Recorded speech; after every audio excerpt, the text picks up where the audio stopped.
Picture yourself in a dim chamber, stone walls weeping with cold moisture, and on a wooden table before you lies a row of instruments that look more like torture devices than tools of healing. There's a blade, a saw, a set of iron rods blackened at the tips, a bowl for collecting blood, and a leather strap to bite down on. This is the medieval physician's toolkit. And tonight you're going to understand why pain wasn't just a side effect of medieval medicine, it was considered proof that the cure was working. You probably won't survive this if you were actually there, but from the comfort of your bed, you're safe.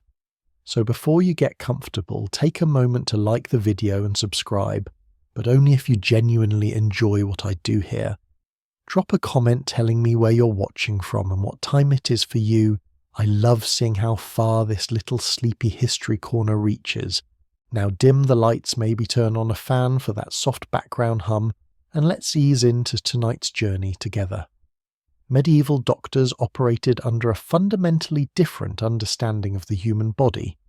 They didn't see illness as we do a malfunction of cells, an invasion of bacteria, a genetic disorder.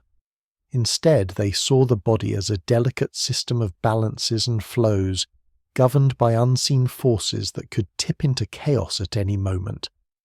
And when chaos came in the form of fever or swelling or madness, the physician's job was to restore order, even if restoration required suffering. You see, pain had a purpose in their worldview. It wasn't something to be eliminated quickly or apologized for. Pain was the body's way of expelling corruption, of burning away disease, of signaling that the treatment was penetrating deep enough to matter. A cure that didn't hurt was viewed with suspicion. How could something so gentle possibly be strong enough to fight the demons of disease? The screams of a patient under the knife weren't shameful. They were almost expected, therapeutic even. This wasn't cruelty, not exactly. These physicians genuinely believed they were helping. They'd studied ancient texts from Galen and Hippocrates, learned from Arabic scholars who'd preserved Greek wisdom through the dark centuries, and observed patterns in their patients. When they reached for the lancet or the cautery iron, they did so with conviction born from generations of medical tradition. The fact that many of their patients died wasn't seen as failure of the method, it was simply that the disease had been too advanced, the humours too corrupted, God's will too fixed. Walk into a medieval sick room and you'd smell it immediately, the copper tang of blood, the acrid smoke of burning herbs meant to drive out corrupt air, the sweat of fever, and underneath it all the stench of infection that no one yet understood. The physician moves with authority, feeling the pulse at your wrist, studying your face, asking about your dreams. He's looking for signs, reading your body like a text written in a language only he's been trained to decipher. And when he's made his diagnosis, perhaps an excess of yellow bile, or a blockage in the flow of blood, he announces his treatment plan with confidence. You might be bled. You might be purged, you might have a red-hot iron pressed against your skin, you might be given a draught that tastes like death and makes your stomach rebel, but you'll submit because what choice do you have? The alternative is to let the disease run its course, and everyone knows where that leads. Historians still argue whether medieval medicine helped more than it harmed, but the records are filled with accounts of patients who survived these treatments and credited them with their recovery. Correlation and causation danced a complicated waltz in those centuries.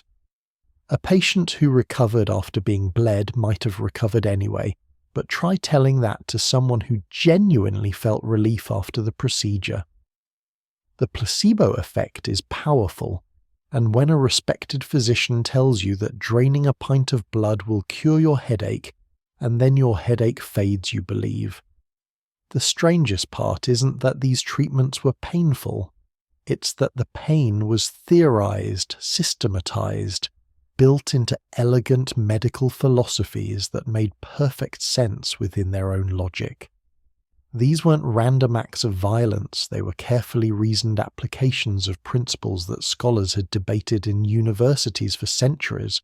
The scream of a patient having a limb amputated without anesthesia was in a sense the sound of science at work. Medieval science certainly, with all its blind spots and misconceptions, but science nonetheless. So as you settle deeper into your pillows tonight, safe from the physician's blade, remember that every sterile modern hospital, every painkiller in your cabinet, every antiseptic and antibiotic stands on foundations built by people who got almost everything wrong but never stopped trying to understand. The medieval doctor believed that suffering could save you, and sometimes terrifyingly he was right, just not for the reasons he thought. The instruments are laid out.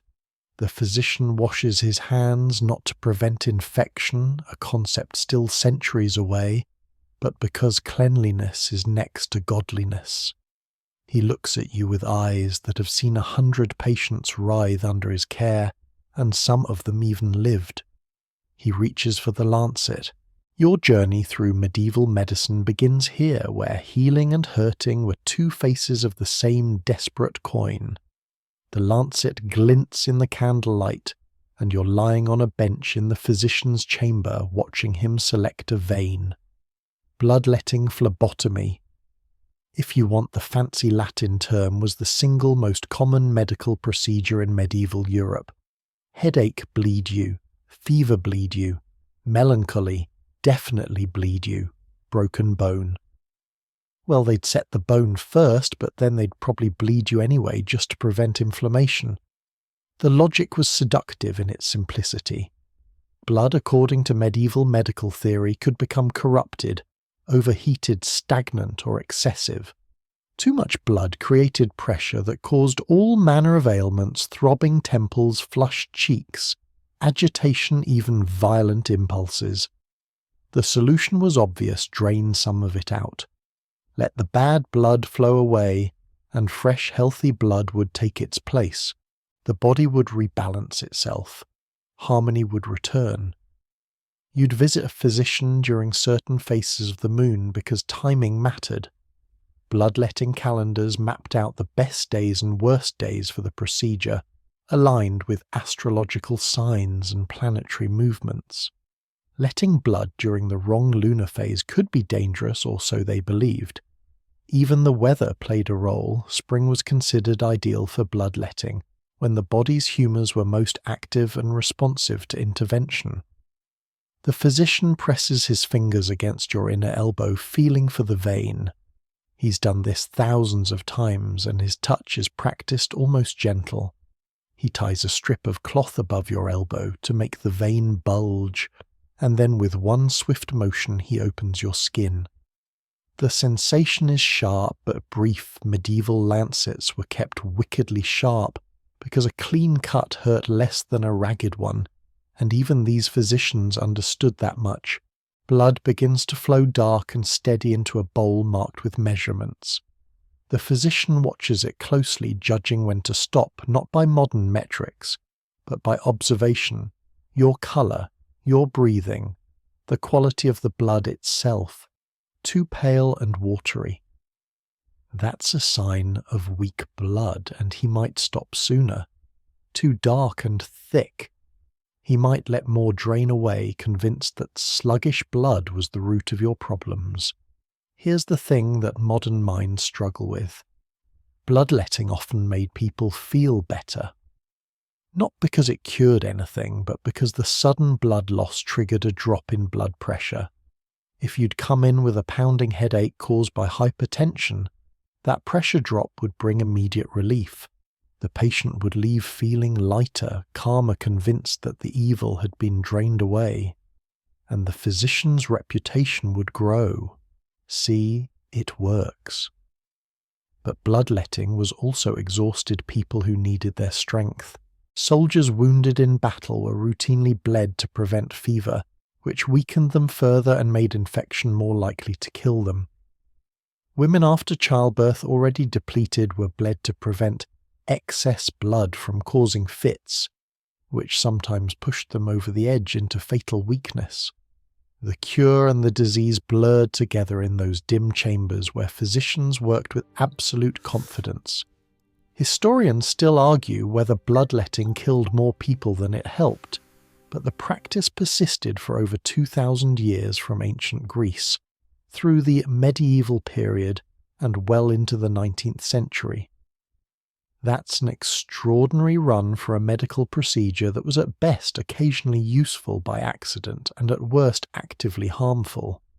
Yet physicians across centuries and continents swore by it, recorded successful cases, and trained new generations in the art of the lancet. The amount of blood taken varied wildly. Some physicians believed in gentle bleedings a few ounces to test the humours.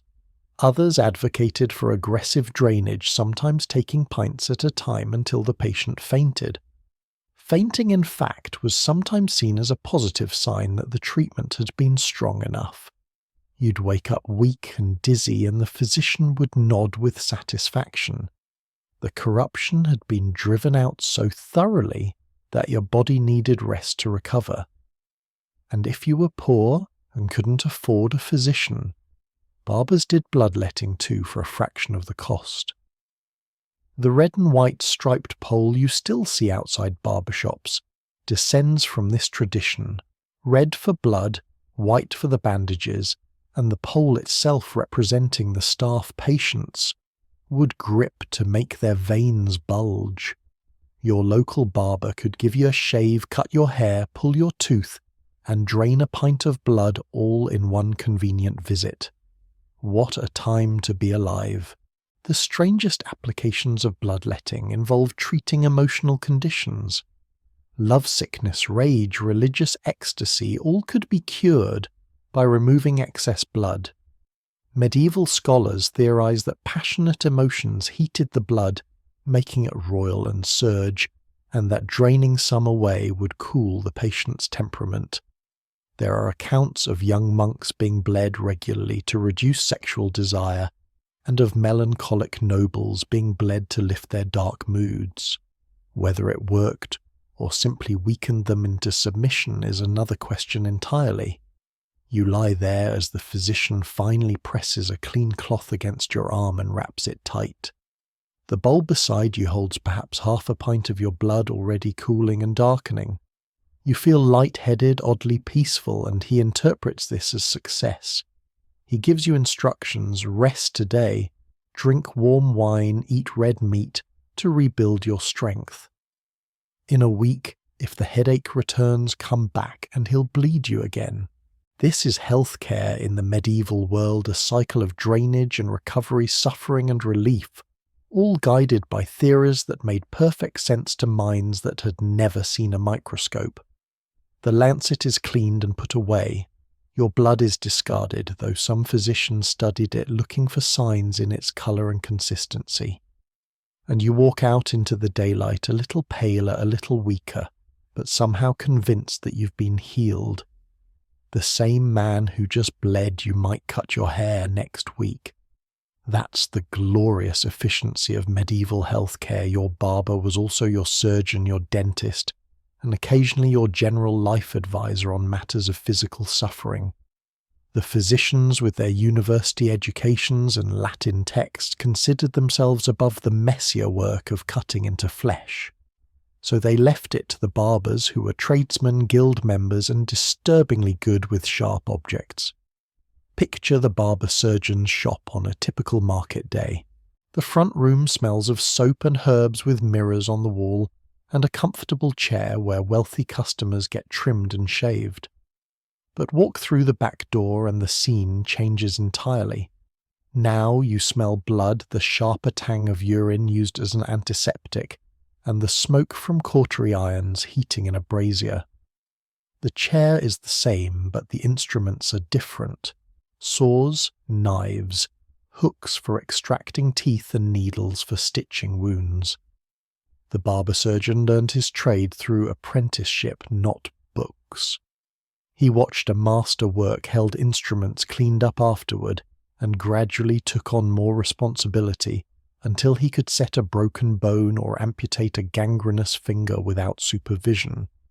Some were brilliant, developing techniques through trial and error that actually worked. Others were butchers in the most literal sense, and you hoped desperately that you'd end up in the chair of the former, not the latter. Your broken arm brings you here because the physician has diagnosed the problem a fracture of the forearm bones, obvious even to medieval eyes, but won't actually touch you to fix it. That's beneath his dignity. So he sends you to the barber, who rolls up his sleeves and gets to work. He feels along your arm and you cry out when his fingers find the break. Good, he says. He can feel where the bones need to go. What happens next depends entirely on the severity of the break. Simple fractures got splintered, the barber would pull your arm straight, ignoring your screams, and then bind it tightly with wooden slats and bandages soaked in egg whites and flour to harden as they dried. You'd wear this cast for weeks, and if you were lucky, the bones would knit together reasonably well. If you weren't lucky, you'd heal crooked with one arm shorter than the other and spend the rest of your life explaining what happened. Compound fractures where bone-pierced skin were far more dangerous. The barber surgeon had to clean the wound, usually with wine or vinegar, the closest thing they had to antiseptics, and then decide whether to try saving the limb or cutting it off immediately. Historians still argue whether early amputation or attempted healing killed more patients, but infection made the choice for them often enough. A limb that looked healthy one day could be blackened and stinking the next, and then the sore came out whether you were ready or not. Amputations happened in that same chair where you'd gotten your beard trimmed last month. The barber would give you strong wine, sometimes mixed with opium or mandrake, if he had access to such luxuries, but medieval anesthesia was unreliable at best. Most patients endured the procedure fully conscious, held down by assistants while the barber worked as fast as humanly possible. Speed was everything. The less time spent cutting, the less blood lost, the better your chances of survival. The technique was brutally straightforward. Cut through the flesh in a circular motion, push the skin back, saw through the bone, and then cauterize the stump with a red-hot iron to stop the bleeding. The whole procedure might take 5 minutes if the barber was skilled, though those 5 minutes would feel like hours to you. The smell of burning flesh would hang in the air long after you'd passed out from the pain, and you'd wake up missing a piece of yourself, bandaged and feverish, with only a 50-50 chance of living through the week. But some patients did survive, and those survivors were walk-in advertisements for their barber surgeon skill. A man with a cleanly healed stump going about his business with a wooden peg leg proved that this particular barber knew his trade. Word spread. Business improved. The barber surgeon's reputation grew built quite literally on the bodies of those he'd saved and those he'd buried. The tools of the trade were surprisingly sophisticated for their era. Barber surgeons invested in quality instruments, saws with fine teeth that cut smoothly through bone knives sharp enough to slice through muscle without tearing curved needles for stitching wounds, and various probes and hooks for extracting foreign objects. They kept these tools clean not because they understood germ theory, but because rusty, dirty instruments were harder to use and looked unprofessional. Cleanliness, as a matter of craftsmanship, accidentally prevented some infections. Tooth extraction was another specialty, and it drew crowds. A barber surgeon skilled at pulling teeth might set up in the marketplace and make a show of it, have the patient sit in a chair facing the crowd, grip the bad tooth with specialized pliers and yank it out with a dramatic flourish. The patient's scream was part of the performance. If the tooth came out cleanly root, and all the crowd would cheer. If it shattered and required multiple extractions, well, that was entertainment too, in a grim sort of way. Some barber surgeons were women, particularly in cities where guild restrictions were looser. They faced additional skepticism. How could a woman have steady enough hands for surgery? but the good ones built loyal clienteles nonetheless. A woman who could set a bone or stitch a wound without flinching had proven herself in ways that transcended medieval gender prejudices. Pain doesn't care who's holding the knife, and results spoke louder than theories about feminine weakness. You leave the barber-surgeon's shop with your arm splintered instructions to keep it dry and still, and a bill that's surprisingly affordable compared to the physician's consultation fee. The barber washes his tools in a bucket, wipes down the chair, and prepares for his next customer who might need a shave or might need a limb removed. Same chair, same man. Same basic philosophy, sharp blades, steady hands, and the hope that the patient's constitution is strong enough to survive the cure. Now we arrive at perhaps the most unsettling procedure in the medieval medical catalogue trepanation, the deliberate drilling of holes into the living human skull. And yes, patients were often conscious throughout. This wasn't butchery or torture, though it certainly looked like both. This was neurosurgery medieval style, performed with tools that wouldn't look out of place in a carpenter's workshop, and a rationale that blended desperate hope with ancient tradition. The reasons for drilling into someone's head were varied, and within their worldview perfectly logical. Severe headaches that wouldn't respond to bloodletting. Perhaps there was pressure building inside the skull that needed release. Epilepsy with its frightening seizures. Clearly something trapped within needed an escape route. Madness, melancholy, violent behaviour. An opening might let the demons out, or at least give the troubled humours somewhere to go. And head injuries, fractures, depressed skull bones from battle wounds, those genuinely required surgical intervention, and trepanation was the only option available. Picture yourself on that table, herbs stuffed in your mouth to bite down on your head held firmly by assistants. The surgeon, and for this procedure you'd want an actual surgeon, not just a barber, examines your skull, feeling for the right spot. He's done this before, perhaps dozens of times, and he knows the dangerous areas to avoid. Go too deep and you'll bleed into the brain. Miss the mark and the procedure accomplishes nothing. But get it right, and sometimes mysteriously the patient improves. The tools varied depending on the era and the surgeon's preference. Early medieval trepanation used a trephine, a circular saw blade that cut a neat round plug of bone when twisted back and forth. Later periods preferred the trepan, a drill-like instrument with a handle that allowed more control. Some surgeons used a technique called scraping, where they gradually abraded through the bone with a rough implement, taking hours, but supposedly causing less shock to the patient. None of these options sound pleasant, and that's because none of them were. The procedure began with cutting through the scalp a quick slice that bled profusely because scalp wounds always do. The surgeon would peel back the skin and tissue to expose the bare bone white and gleaming in the lamplight. Then came the drilling, the awful sound of metal grinding against bone vibrating through your entire skull. You'd feel it more than hear it, a sensation that travelled through your jaw and teeth, and there was nothing to do but endure. The herbs in your mouth did almost nothing for the pain, but gave you something to focus on besides screaming. Slowly, terrifyingly slowly, the surgeon worked through the bone. He'd stop periodically to check his progress, wiping away bone dust and blood, feeling how much thickness remained. Go too fast and the drill could punch through, suddenly tearing into the brain tissue beneath. Go too slow and the patient might go into shock from prolonged agony.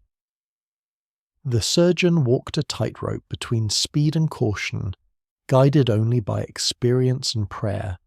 And then finally the breakthrough, the drill pierced the inner layer of bone, and suddenly there was a hole in your skull, exposing the dura mater, the tough membrane covering the brain. The surgeon would carefully clean the opening, checking for bone fragments, and then it depended on why he drilled the hole in the first place. For pressure relief, the hole itself was the cure. For depressed fractures, he might use a hook to lift the broken bone. For demon possession, he'd say a prayer and assume the evil had fled through the opening. Here's the genuinely surprising part: some patients survived and some even improved. Archaeological evidence shows trepanned skulls with clear signs of bone healing around the hole, meaning the person lived for months or years afterward. We've found skulls with multiple trepanation holes suggesting repeat procedures on the same patient, which they wouldn't have returned for if the first one had been entirely unsuccessful. Historians still argue about the survival rate, but estimates range from 30 to 50%, which is shockingly high given the circumstances. Why did it sometimes work? For head injuries with bleeding inside the skull, trepanation could actually relieve deadly pressure, the right procedure for the right reason, even if they didn't understand the mechanism. For epilepsy and migraines, the placebo effect may have been powerful, or perhaps the trauma of the procedure somehow reset neurological patterns. For mental illness, well, that's harder to explain, but medieval records contain accounts of violent patients becoming calm after trepanation, and melancholic patients regaining their spirits. The holes were sometimes covered afterward with plates made from gourd shell precious metals for the wealthy, or simply left open with the scalp sewn back over. You'd live the rest of your life with a permanent weak spot in your skull, a thumb-sized area where only skin and membrane protected your brain. People learned to be careful to wear padded caps to avoid rough sports. That hole was both a badge of survival and a permanent vulnerability. Not all surgeons were equally skilled, of course. Some drilled in the wrong places, causing paralysis or death. Others went too deep, and the patient died within hours as their brain swelled and bled. Still others performed the procedure on patients who were beyond help, hoping for a miracle that never came. But the surgeons who succeeded, who brought patients back from the edge of madness or death, became legends in their communities. Their tools were passed down as precious heirlooms, each drill bearing the marks of dozens of successful operations. Children were trepanned too, though less frequently. Their thinner skulls made the procedure faster but more dangerous with less margin for error. Records describe 7-year-olds with epilepsy, 10-year-olds with head injuries, teenagers with inexplicable rages. Parents desperate enough to authorize drilling into their child's skull must have faced an impossible choice: watch them suffer or risk the surgeon's cure that might kill or heal in equal measure. You wake from the procedure, if you wake with a headache beyond description, your scalp sewn up and bandaged, and a peculiar sensation of openness, as if the wind can blow through your thoughts now. The surgeon gives you instructions: rest in darkness, drink only water, and weak beer, pray constantly. Whether you improve or decline over the next few days will determine his reputation and your fate. The hole in your skull holds both possibilities, and there's nothing to do now but wait. If the drill didn't cure you, perhaps fire would. Cauterization. The application of red-hot metal to living flesh was considered an essential tool in the medieval surgeon's arsenal. Not a last resort, mind you, but a standard procedure for wounds, tumours, ulcers, and a catalogue of conditions that supposedly required burning to heal.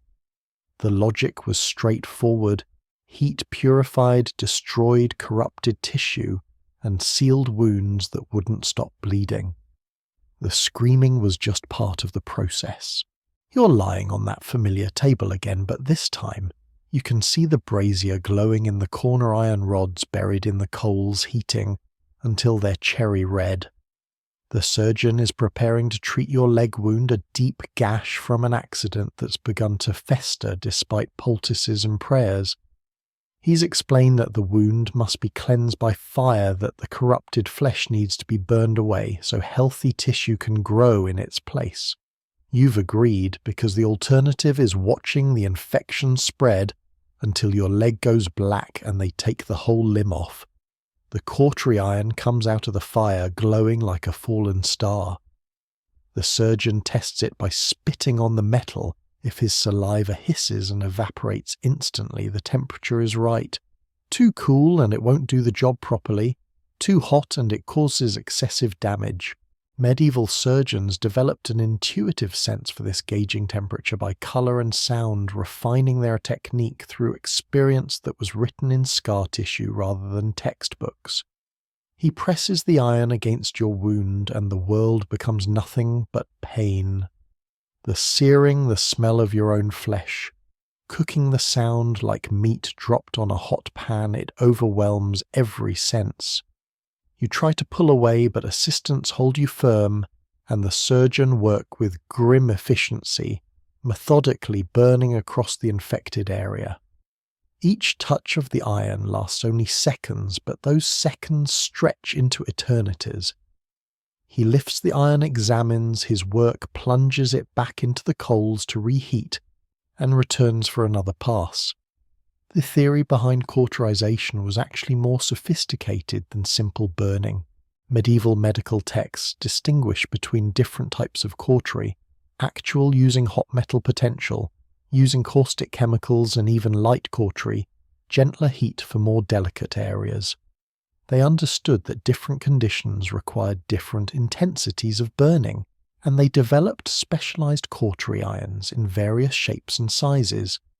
Rounded tips for general wounds, pointed tips for precise work, flat blades for larger areas. Bleeding was the most common reason for cauterization. In an era before modern surgical techniques, stopping hemorrhage was a desperate race against death. If pressure and binding didn't work, if the patient was bleeding out on the table, the cautery iron could seal vessels closed through sheer heat. It worked in the sense that it stopped the bleeding, though it also destroyed surrounding tissue, caused terrible pain, and often led to infection afterward. But a patient who survived with burns was better than a patient who bled to death, and medieval surgeons made that calculation constantly. Tumours and growths were burned away, the surgeon carefully cauterizing around the edges to prevent the corruption from spreading. Hemorrhoids were cauterized, which sounds absolutely horrific, and by all accounts was exactly that.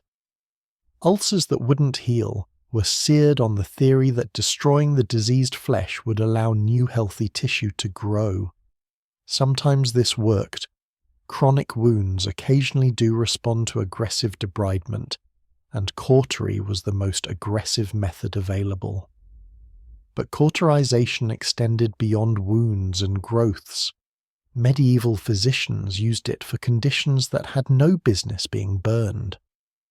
Epilepsy cauterized the back of the neck where they believed the epileptic humor accumulated. Migraines burned small spots on the temples to release pressure. Chest infections apply hot irons to the ribs to draw out the lung corruption. Historians still argue whether these procedures help through some obscure physiological mechanism or simply traumatized patients into reporting improvement to avoid repeat treatment. The pain of cauterization was considered therapeutically valuable. Remember, this was an era when suffering and healing were intimately connected. A burn that hurt terribly was thought to be penetrating deeply enough to destroy the root of the disease. Superficial treatment wasn't trusted. You had to suffer to prove the cure was working. Medieval patients would sometimes request cautery, specifically because milder treatments had failed, believing that stronger medicine required stronger pain. Recovery from cauterization was its own special torment. The burns would weep and crust over becoming infected as often as not. Dressings had to be changed regularly, each change reopening the wounds and sending fresh waves of agony through your body. Medieval wound care involved honeywine herbs and prayers, some of which actually helped prevent infection, though they didn't know why. You'd lie in your sickbed feverish and shaking, wondering if the cure would kill you before the disease did. Some patients developed a strange addiction to cautery. Medieval records describe individuals who returned repeatedly for burning, claiming it was the only treatment that brought relief. Whether this was genuine therapeutic effect, psychological dependence, or some form of self-harm is impossible to determine across the centuries. But surgeons noted these patients sometimes with concern, sometimes simply as curiosities in their practice. The wealthy could afford precious ointments and salves to soothe their burns, afterward compounds of rose oil, egg whites, and ground pearls that probably did nothing but cost a fortune. The poor made do with lard and prayers, and somehow their survival rates weren't dramatically different. Pain doesn't discriminate by social class, and neither did medieval infection, which killed rich and poor with equal enthusiasm, regardless of how expensive their wound dressings were. Children were cauterized too, held down by parents who wept, while believing they were saving their child's life. The small cautery iron used on a 6-year-old's infected finger left a scar that would last a lifetime, a permanent reminder of medieval medicine's approach to healing. If the child survived, they grew up with a healthy respect for surgeons and an absolute terror of fire. You leave the surgery with your leg dressed in bandages, instructions to keep the burn clean, and a bottle of poppy syrup that might dull the pain or might just make you too drowsy to care. The surgeon's final words are reassuring. If you survive the next week without fever, the treatment has worked. If not well, he'll be available to try something else, perhaps another round of cautery, perhaps amputation. The iron goes back into the coals, ready for the next patient, the next wound, the next scream that means medicine is happening. Before the surgeon ever touched you, before the bloodletting or the cautery iron the physician needed to diagnose what was wrong. And his primary diagnostic tool was startlingly intimate: your urine. Medieval doctors practiced uroscopy, the art of reading disease in a flask of pee, with the solemnity of fortune-tellers reading tea leaves, except they genuinely believed the evidence was scientific. And sometimes, disturbingly, they were right. Picture the physician in his chamber, morning light streaming through leaded windows, and before him on a wooden stand sits a glass flask called a matula, specifically designed with a rounded bottom and long neck to display urine optimally. You've delivered your morning sample still warm, and now he's examining it with the focus of a jeweler studying a diamond. He holds it up to the light, swirls it gently, even brings it close to his nose. Some physicians, the truly dedicated ones, would taste it. Yes, taste it. The colour was the first clue. Medieval uroscopy charts mapped out 20 or more shades from pale white to deep black, each indicating different imbalances in the body's humours. Pale, watery urine suggested cold and phlegmatic conditions, too much moisture, not enough heat. Dark reddish urine indicated excess heat and yellow bile. Cloudy urine meant corruption was present. Black urine was a very bad sign, suggesting the patient was near death, their humours so imbalanced that recovery seemed unlikely. But colour was just the beginning. The physician examined the urine's consistency. Was it thick or thin, oily or watery? He looked for sediment settling at the bottom of the flask, studying its texture and distribution. Floating particles. Those might be signs that the kidneys were shedding corrupted material, which could be good or bad depending on the context. Bubbles on the surface suggested air trapped in the humours, indicating problems with the patient's wind and breath. The smell told its own story.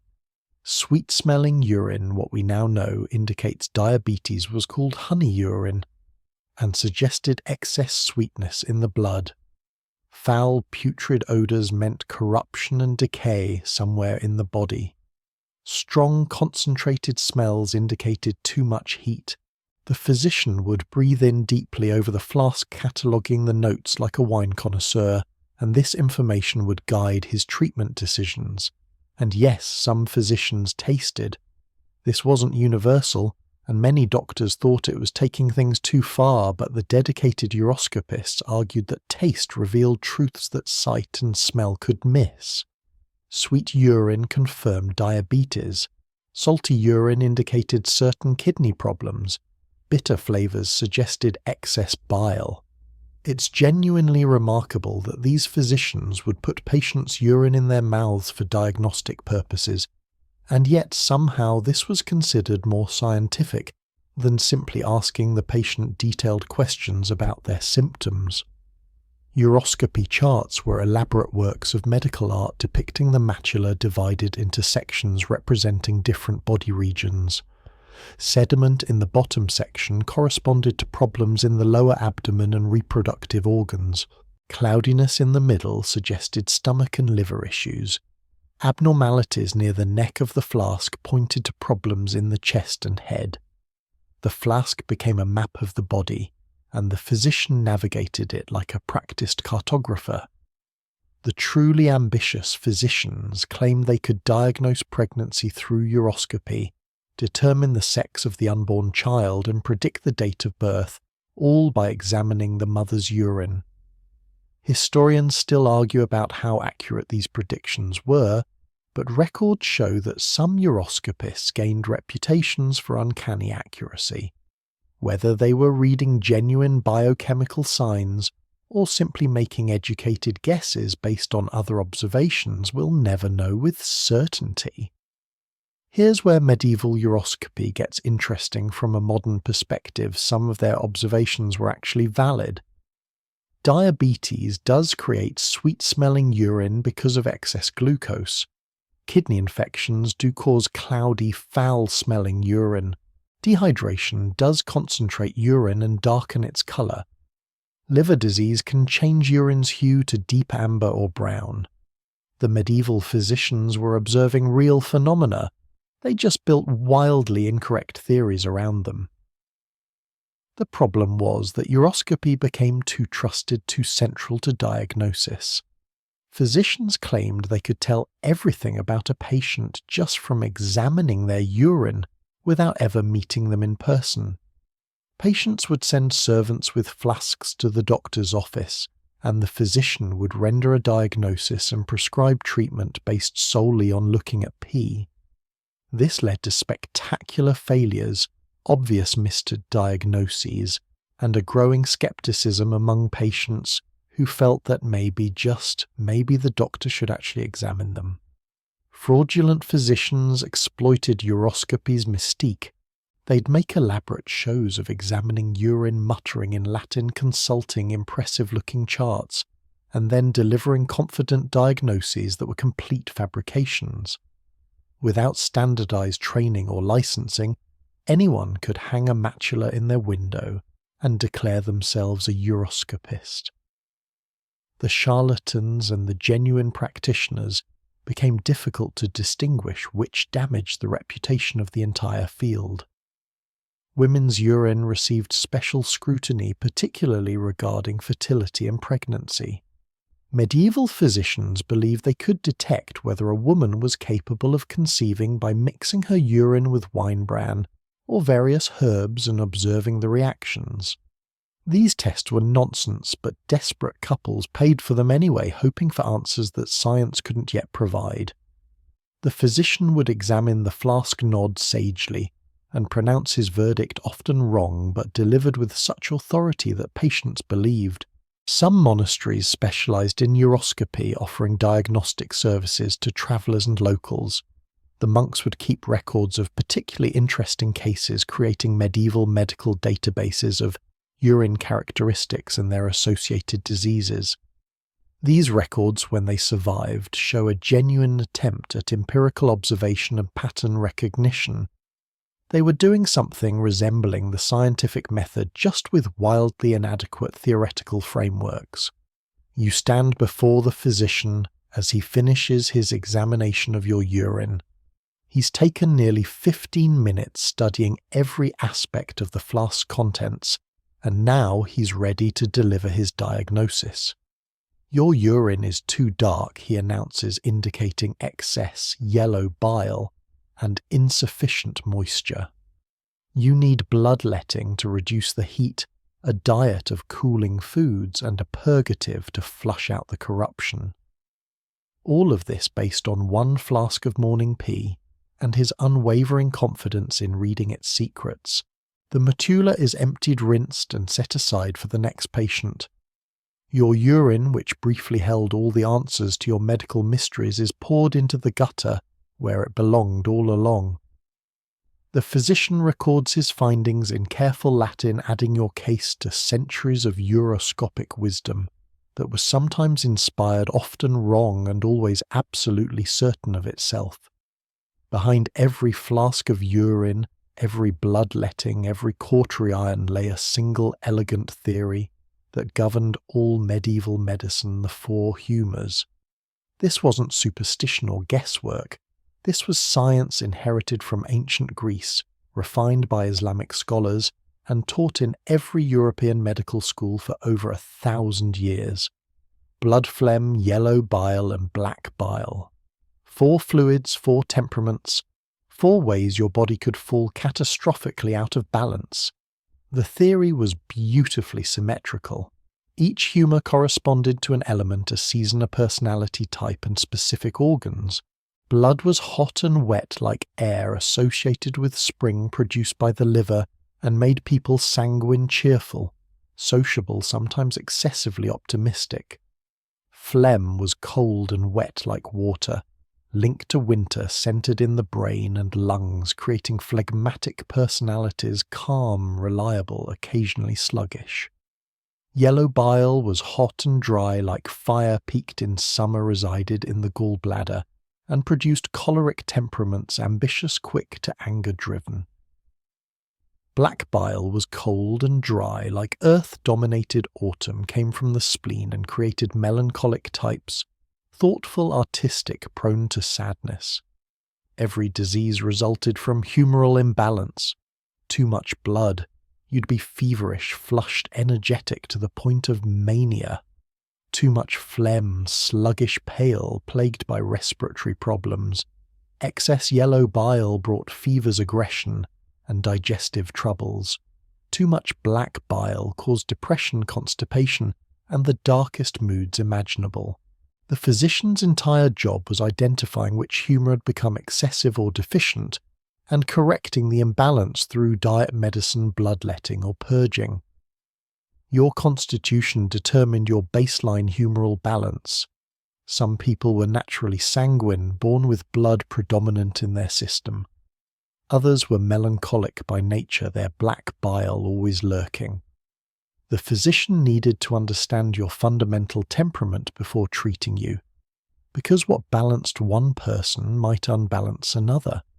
A choleric patient needed cooling treatments. A phlegmatic one required heating. Medicine became personalized through this lens, tailored to individual constitutions in ways that seem almost modern. Diet was humoral medicine's first line of defense. Foods themselves had humoral qualities, hot, cold, wet, or dry. Fever from excess blood. Eat cooling, drying foods like lettuce and fish. Depression from black bile. Consume heating, moistening dishes like roasted meat and sweet wine. Medieval cookbooks read like pharmaceutical guides, each recipe designed not just to taste good but to adjust your humoral balance. You didn't just eat, you medicated yourself 3 times daily. The seasons required different approaches. Spring with its warm, moist air naturally increased blood, so physicians recommended bloodletting in early spring to prevent excess. Summer's heat accumulated yellow bile, requiring cooling foods and drinks. Autumn built black bile, demanding warming spices and hearty meals. Winter's cold increased phlegm, necessitating heating treatments and avoidance of watery foods. Your health depended on staying synchronized with the year's rhythmic humoral shifts. Age played its role too. Children were naturally hot and wet, dominated by blood, which explained their energy and rosy cheeks.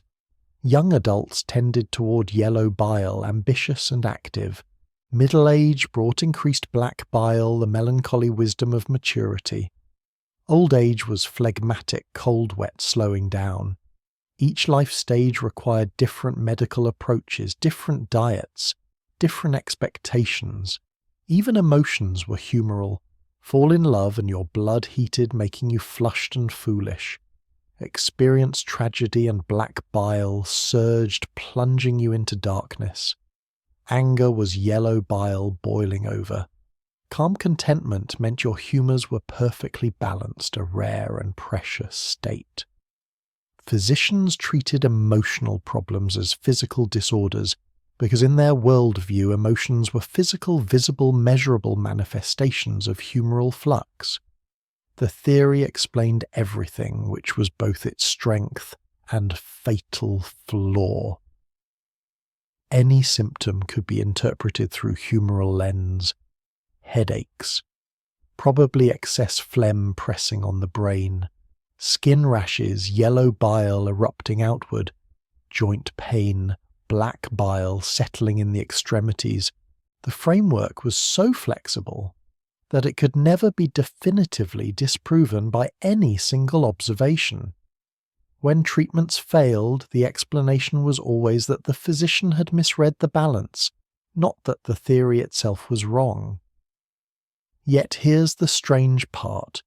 Humoral medicine sometimes worked, not because the theory was correct, but because some of its prescriptions accidentally aligned with genuine health needs, recommending rest and light foods for someone with a fever sensible, suggesting warming foods and activity for someone depressed, often helpful.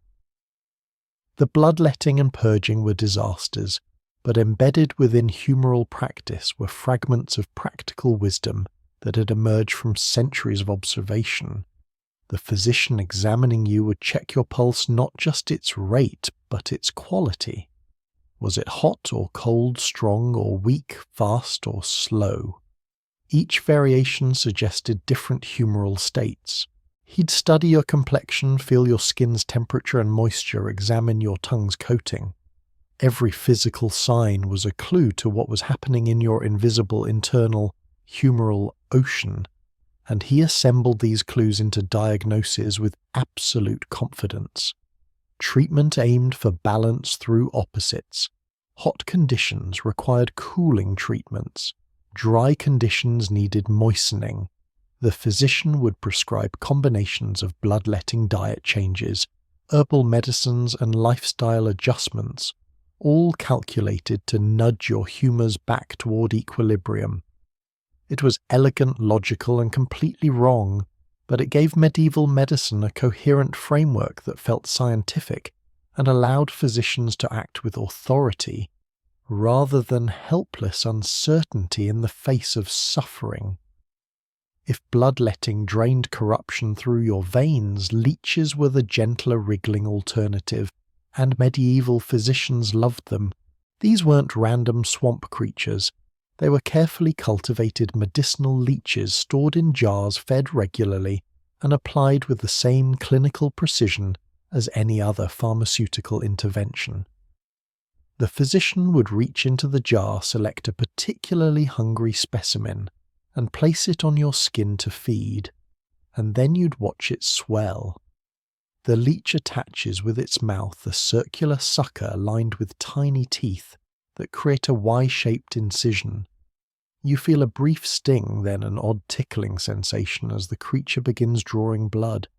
Its body, initially dark and slender, gradually distends, becoming fat and glossy as it fills with your blood. A single leech could consume several times its body weight, and physicians often applied multiple leeches simultaneously, creating a living bloodletting array that worked slowly, methodically, and with remarkable efficiency. Why use leeches instead of the lancet control and localization? Leeches could be placed on specific body parts near the temples for headaches, on the abdomen for digestive problems, around wounds for inflammation. They drew blood precisely where the physician wanted it drawn, targeting localized humoral imbalances that general bloodletting might miss. Plus, leeches released anticoagulants into the wound, keeping blood flowing even after they detached, extending the therapeutic bleeding for hours. The application sites followed humoral logic. Temples and forehead for head problems, phlegm accumulation or mental disturbances, behind the ears for certain fevers, the neck for throat ailments, lower back for kidney and bladder issues, hemorrhoids. Yes, leeches were applied there too, which sounds horrifying, but is considered remarkably effective for inflammation.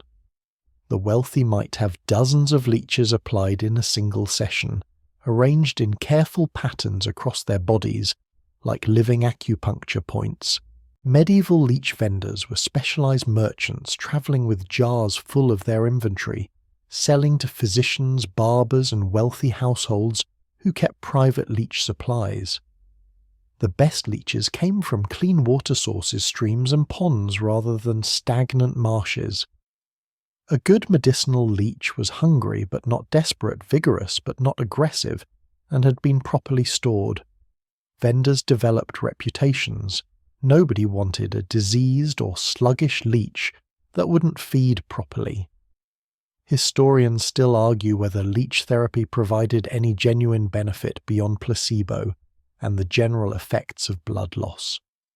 Modern medicine has actually rehabilitated leeches for very specific purposes, reducing venous congestion after reattachment surgery, for instance.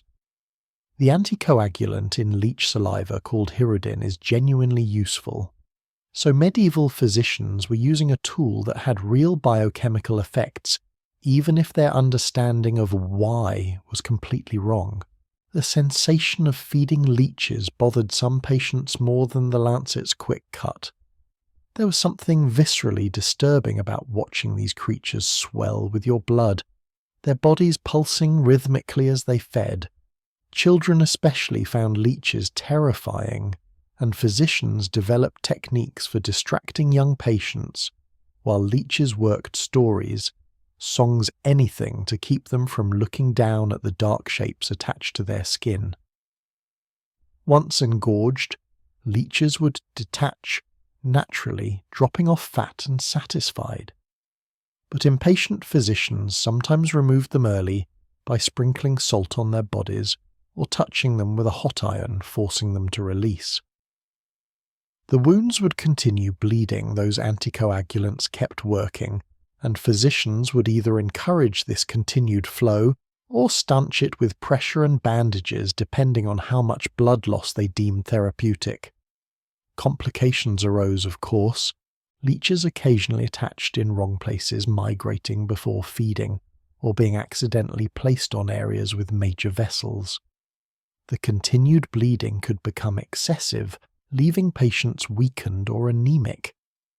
Infections developed from the wounds, though less frequently than from lancet cuts possibly, because leech saliva contained mild antibacterial properties alongside its anticoagulants, and some patients developed allergic reactions to the leech secretions with itching, swelling, and rashes at attachment sites.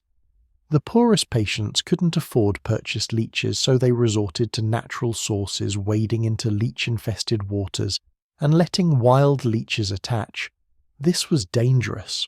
Wild leeches might carry diseases, and there was no controlling how many attached or where. But desperate people seeking relief from pain would try anything, and folk medicine traditions preserved knowledge of which ponds had the best leeches, which seasons they were most active, and how to encourage them to bite specific areas. Monastic infirmaries often maintained leech pools, carefully managed ponds, stocked with medicinal leeches for treating sick monks and local patients. The monks understood that leeches needed clean water, regular feeding, and proper care to remain effective. These leech husbandry practices were passed down through generations, blending practical animal management with medical application, creating centers of expertise that served entire regions. You leave the physician's office with small bandages over the leech attachment site's instructions to let them bleed for another hour or two, and a strange lightness that might be relief or might just be mild blood loss. The leeches themselves, now too full to be reused immediately, go back into their jar to digest. In a few days they'll be hungry again, ready for the next patient who needs their particular brand of therapy. Ancient wriggling, and somehow still not entirely wrong. The apothecary's shop smells like a forest caught fire inside a spice market, pungent, complicated and vaguely threatening. Rows of ceramic jars line the walls, each labelled in Latin with names you can't quite read. Atropa, Belladonna, Conium, Maculatum, Mandragora, Officinarum, Deadly Nightshade Hemlock Mandrake. These aren't accidental inclusions in medieval medicine. They're the backbone of it. The line between poison and cure was thin, flexible, and crossed daily by physicians who believed that strong diseases required strong remedies. Dosage was everything, and medieval physicians walked that razor's edge with more confidence than accuracy. A tiny amount of belladonna could dilate pupils, reduce muscle spasms, and ease certain pains. A slightly larger dose caused hallucinations, delirium, and violent convulsions. An even larger dose stopped your heart. The physician would prepare the tincture himself, measuring carefully, but without standardized measurements, relying on experience, intuition, and sometimes just hope that he'd gotten the proportions right. Hemlock, the same poison that killed Socrates, appeared regularly in pain remedies. Mixed with opium and wine, it created a powerful sedative for patients facing surgery or suffering from agonizing conditions. The numbness spread through your limbs, dulling sensation, making the unbearable almost bearable. Of course, it also suppressed breathing, and physicians had to judge carefully whether the pain relief was worth the risk of respiratory failure. Some patients simply stopped breathing in their sleep, the hemlock having done its work too well. Mandrake root was perhaps the strangest of the medicinal poisons. The root which supposedly screamed when pulled from the ground, a sound that could kill anyone who heard it, was used as an anesthetic and sedative. Physicians would soak mandrake in wine, creating a potion that sent patients into deep death-like sleep before surgery. Some woke up, some didn't. The ones who did often reported vivid, disturbing dreams, their minds wandering through landscapes that weren't quite nightmares, but weren't anything pleasant either. Arsenic appeared in medicines for skin conditions, prescribed in doses that were supposed to be therapeutic, but often veered into toxic. Patients would take it for weeks, their complexions supposedly improving even as weakness, nausea, and tremors set in. Physicians interpreted these symptoms as signs that the medicine was working, driving out disease, when in fact they were watching their patients slowly poison themselves. But occasionally, paradoxically, some patients did improve the arsenic-killing skin parasites or bacteria through sheer toxicity.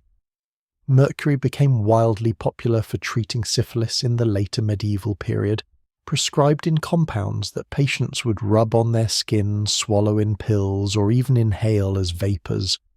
The mercury did kill the syphilis bacteria, it killed pretty much everything, but it also destroyed the patient's teeth, caused tremors, damaged kidneys, and slowly drove them mad. Yet syphilis was so feared, so devastating, that patients willingly poisoned themselves with mercury, preferring a slow toxic death to the alternative of untreated disease. The preparation methods were elaborate rituals. Physicians would grind dried plants with mortar and pestle, mix them with wine or honey, sometimes heat them over specific temperatures, add binding agents, and create pills, tinctures, or salves, according to recipes that had been passed down for generations. Each step was supposed to matter, grinding clockwise versus counterclockwise, using spring water versus well water, preparing the medicine under the right phase of the moon. Some of this was superstition, but some accidentally created more or less potent preparations through chemistry they didn't understand. Historians still argue about how many patients these poisonous cures killed versus healed. The frustrating answer is probably both simultaneously. A cancer patient given arsenic might have their tumour shrink. Arsenic can affect certain cancers, but die from arsenic poisoning before the cancer killed them. A syphilis patient might have their symptoms temporarily improve with mercury, while their nervous system slowly degraded. The cure and the disease raced each other toward the grave, and sometimes the cure won by killing the disease before killing the patient. Accidental overdoses were common. A physician's apprentice might mix the tincture too strong, or a patient desperate for relief might take a double dose, or the herb itself might be unusually potent that season due to weather or soil conditions. There was no standardization, no quality control, no way to ensure that today's batch had the same strength as yesterday's. Patients played pharmaceutical roulette every time they swallowed their medicine. Some physicians specialized in poison remedies, gaining reputations as experts in dangerous substances. These specialists were sought out for desperate cases, the patient who'd tried everything else, the nobleman willing to risk death for a chance at relief, the woman with a tumour who preferred poison to the surgeon's knife. These physicians kept detailed notes on dosages and outcomes, creating proto-scientific records that mixed genuine observation with wildly wrong conclusions about why their treatment sometimes worked. Children received diluted versions of adult poison medicines, which seems merciful, until you realize the dilution was guesswork. A feverish child might get belladonna drops a dose calculated by the physician's estimate of the child's weight and constitution. Get it right and the fever broke. Get it wrong and the child went into convulsions or slipped into a coma. Parents watch their children take these medicines with prayers on their lips and terror in their hearts. You stand in the apothecary's shop holding a small vial of dark liquid that the physician has prescribed for your persistent cough. It contains hemlock opium and honey, a common cough remedy. The apothecary's instructions are precise 3 drops in wine twice daily, no more. He warns you that more than that could be dangerous. You nod, pay, and leave with your poison medicine, trusting that the fine line between cure and death has been calculated correctly. Tonight you'll take your first dose and hope that whoever mixed this bottle knew what they were doing. The boil on your arm has been growing for days, swelling into a hot, angry mound of flesh that throbs with every heartbeat. You've tried poultices' prayers and ignoring it, but now it's reached the size of a walnut and the skin is stretched so tight it looks ready to burst. Time to visit the surgeon who will do what medieval medicine does best, cut it open, while you're fully conscious, and hope for the best. The lancing procedure is deceptively simple in theory. The surgeon examines the boil, feeling around its edges to locate the point of greatest pressure, the spot where pus has accumulated closest to the surface. He cleans the area with wine or vinegar not to prevent infection, but simply because cleanliness seems proper. Then he selects his lancet, a small blade specifically designed for this purpose, sharp enough to pierce skin with minimal pressure. You're told to look away to fix your eyes on something else, but of course you watch anyway. The blade touches your skin and then pushes through in one quick motion. The sensation is sharp and immediate, and then suddenly there's release. Thick, yellow-white pus begins pouring from the incision mixed with blood and tissue fluid. The smell is indescribable, sweet and rotten simultaneously, the concentrated odor of infection that's been trapped under your skin for days. The surgeon doesn't just make one cut and walk away. He presses around the boil's edges, squeezing systematically to express every bit of pus he can reach. This hurts worse than the initial cut, a deep, nauseating ache, as corrupted material is forced out through the small opening. You grit your teeth and try not to pull away while he works methodically, ensuring the boil is drained as completely as possible. Leaving pus inside means it will just refill and you'll be back in this chair tomorrow. Abscesses deeper in the body required more dramatic interventions. The surgeon might need to cut deeper following pockets of infection into muscle tissue, sometimes creating wounds several inches deep. Without anesthesia, these procedures were ordeals of endurance. Assistants held the patient down while the surgeon worked probing with his fingers, or instruments to find and drain every pocket of corruption. The patient's screaming was simply background noise, unfortunate but necessary. Medieval surgeons understood that abscesses needed to drain that trapped infection was dangerous, but they had no concept of bacteria or sterile technique. Their instruments were cleaned between patients, wiped down, maybe rinsed in wine, but never truly sterilized. They'd lance one patient's infected boil, clean the blade, and use it on the next patient, occasionally transferring infection from one person to another without ever realizing it. Poultices were applied after lancing designed to draw out any remaining corruption. These might contain bread soaked in milk, crushed herbs, honey, or even more exotic ingredients like ground spider webs or chicken fat. Some of these actually helped. Honey has antibacterial properties, certain herbs reduce inflammation, but mostly they just covered the wound while the body's immune system did the real work of fighting infection. The worst cases involved abscesses that had burrowed deep or spread into multiple pockets. These required extensive cutting, creating wounds that looked like small craters in the flesh. The surgeon would pack these cavities with cloth soaked in wine or oil, leaving long strips trailing from the wound so they could be gradually removed as healing progressed from the inside out.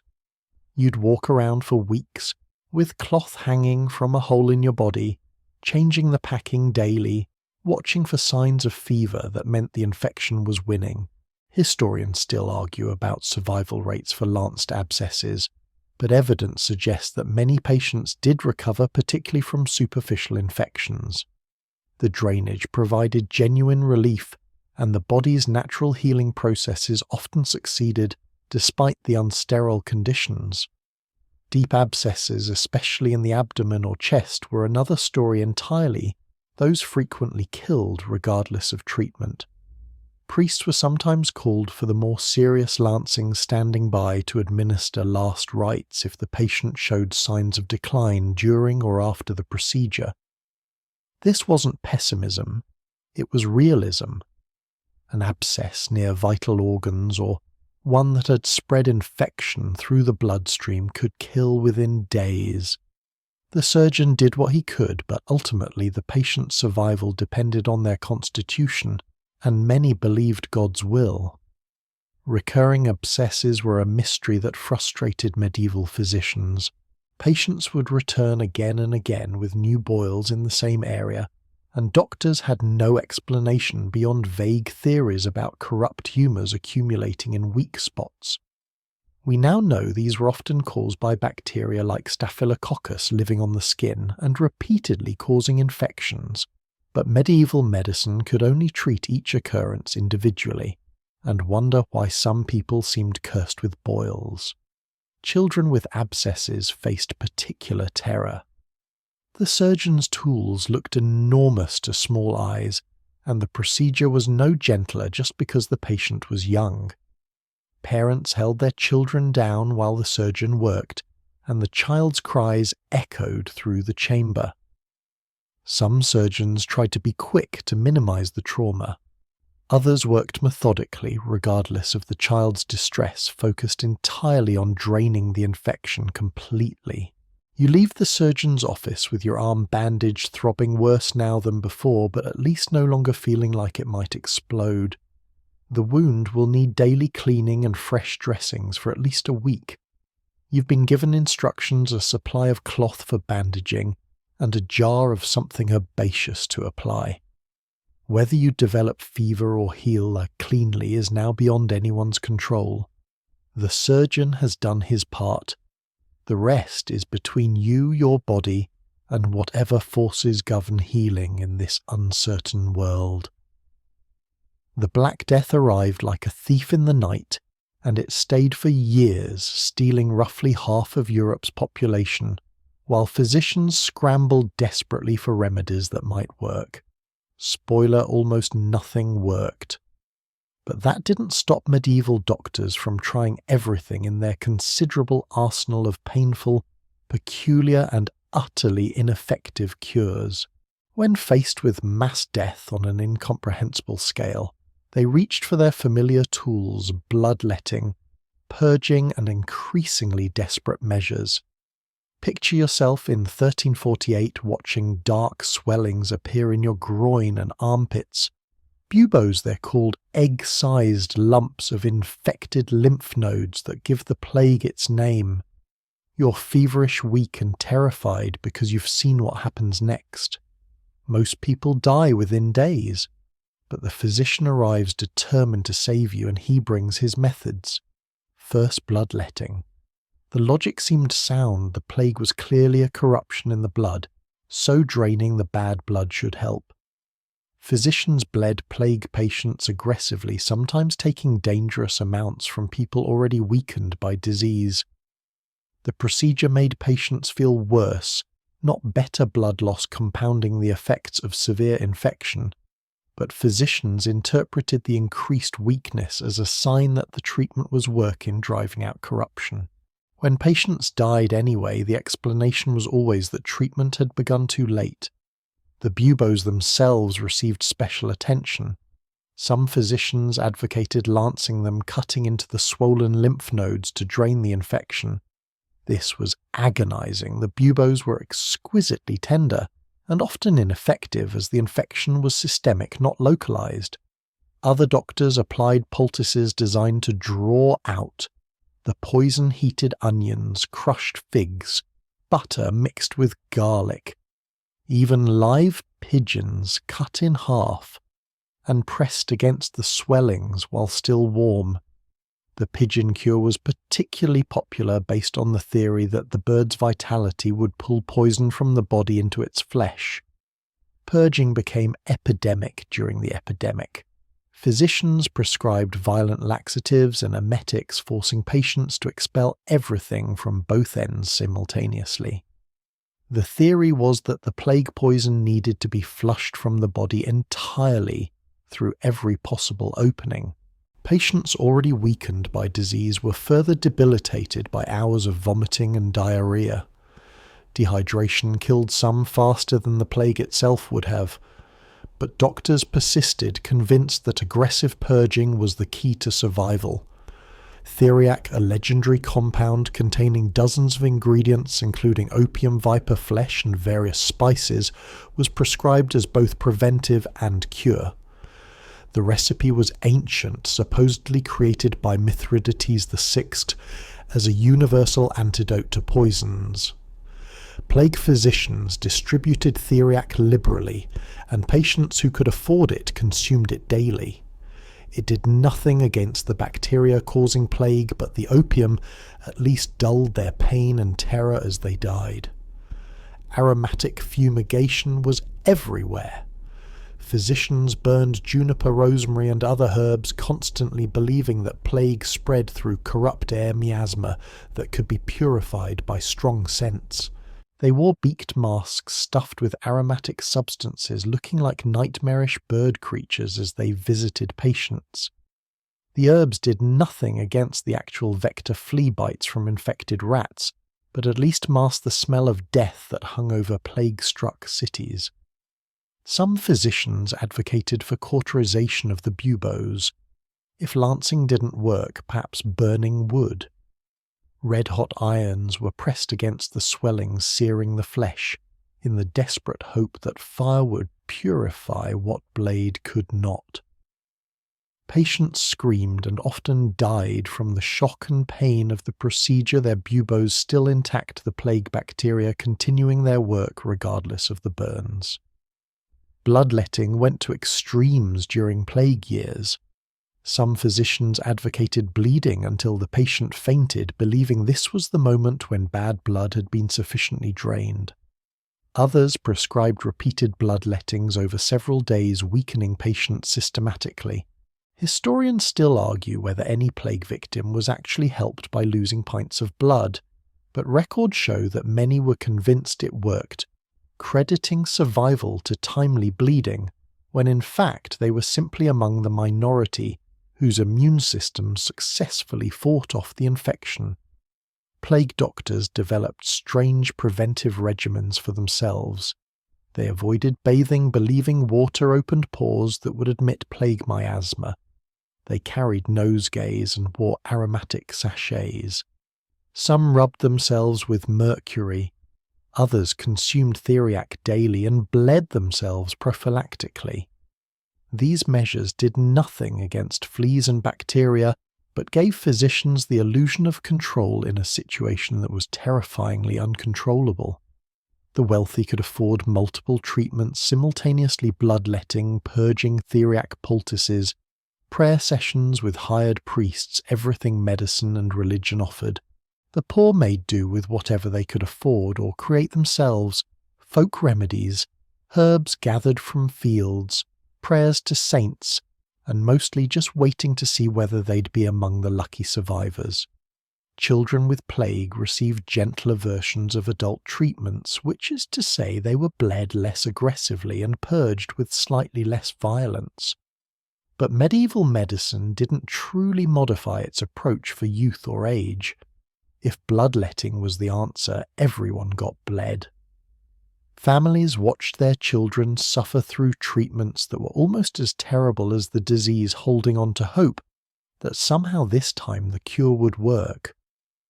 When entire families fell sick simultaneously, the treatments became perfunctory. There weren't enough physicians, enough supplies, enough time.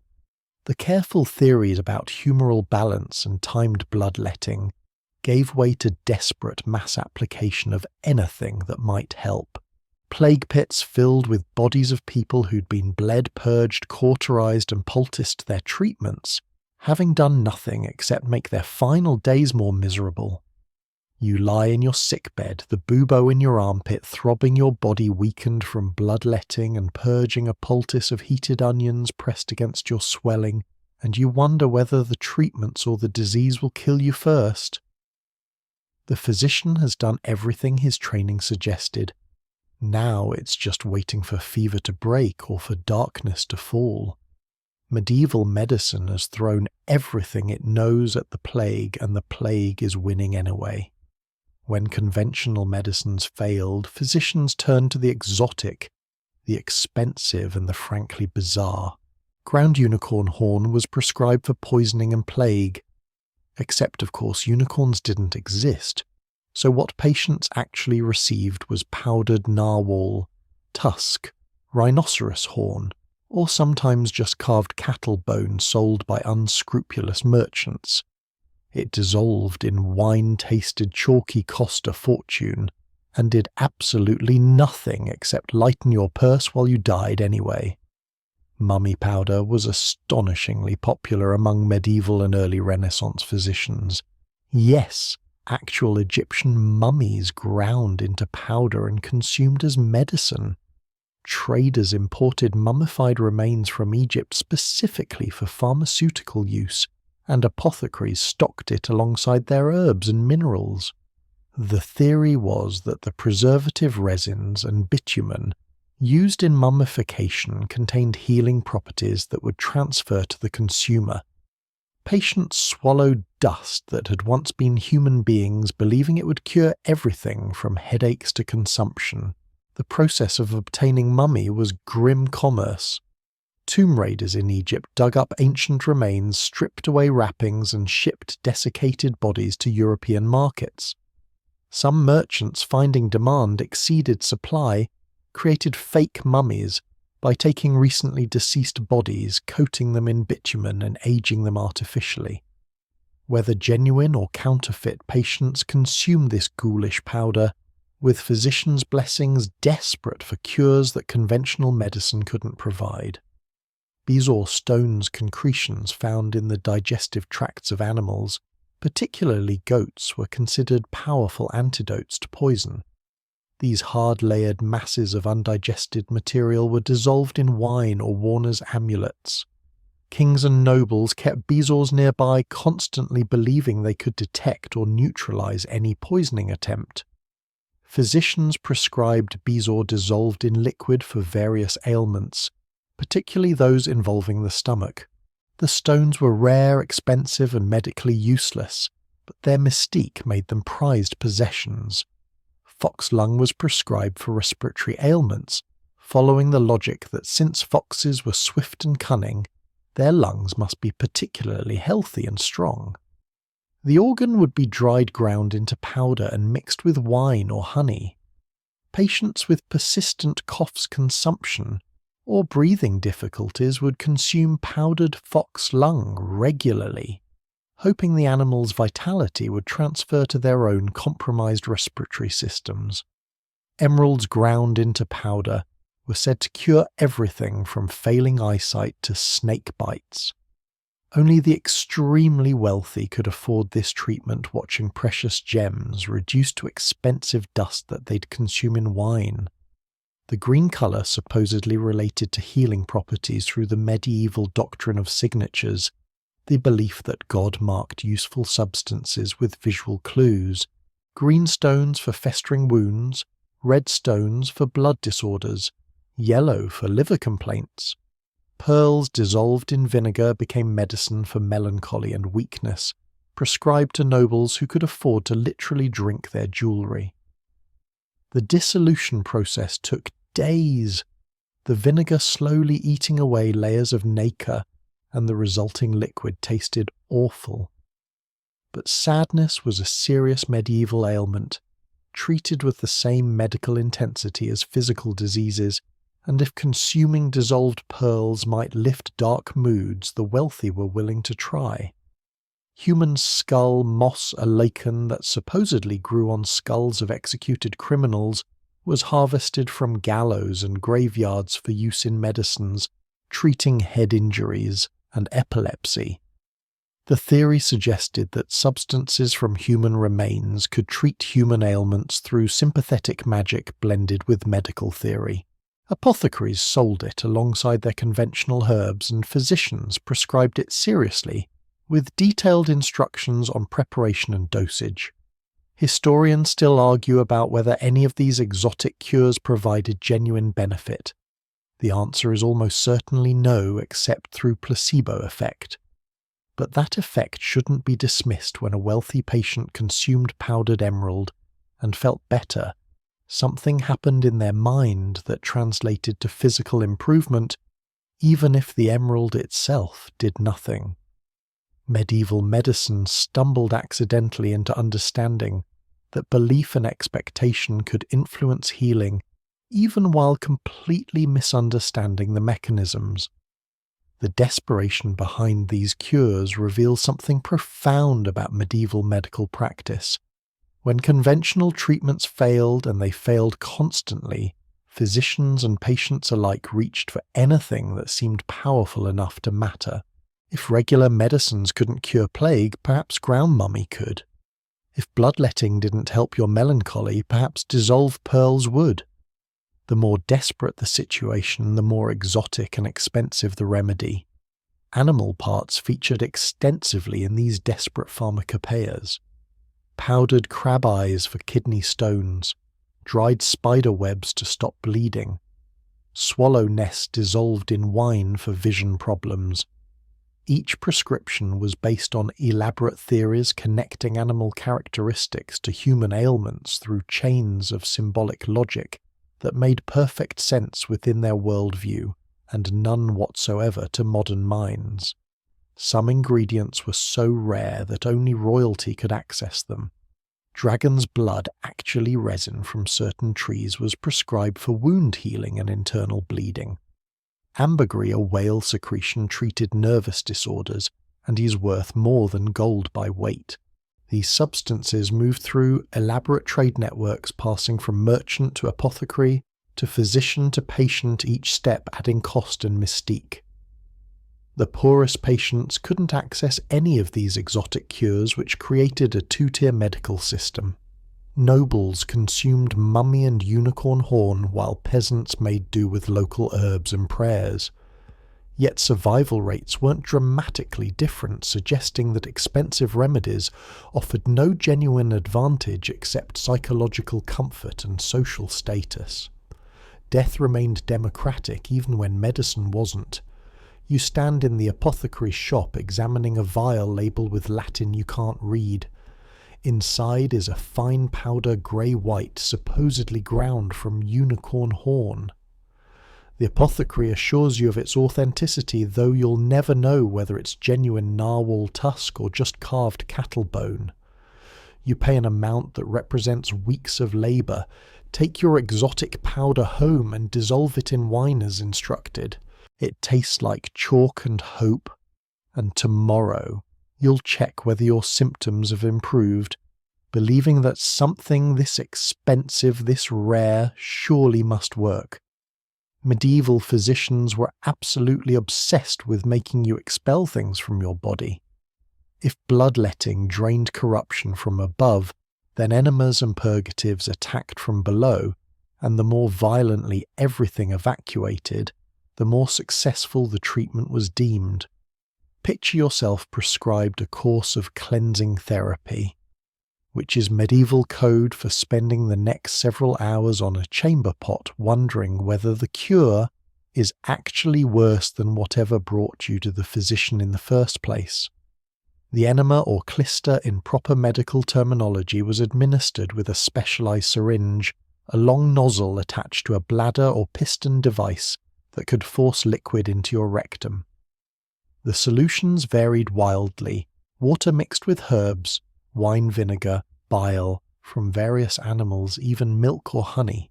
The physician or his assistant would have you kneel or lie on your side, insert the nozzle without ceremony or lubricant, and squeeze the contents into your bowels. Then you'd wait cramping and uncomfortable until your body couldn't contain it anymore. The theory behind enemas was straightforward. The lower bowels accumulated corrupt humours, particularly black bile and phlegm, that needed forcible removal. Letting them exit naturally wasn't sufficient. They required aggressive flushing. Repeated enemas were common, one per day for a week or multiple times daily for severe cases. Patients spent their treatment period never far from toilet facilities, their dignity eroded along with whatever was being expelled.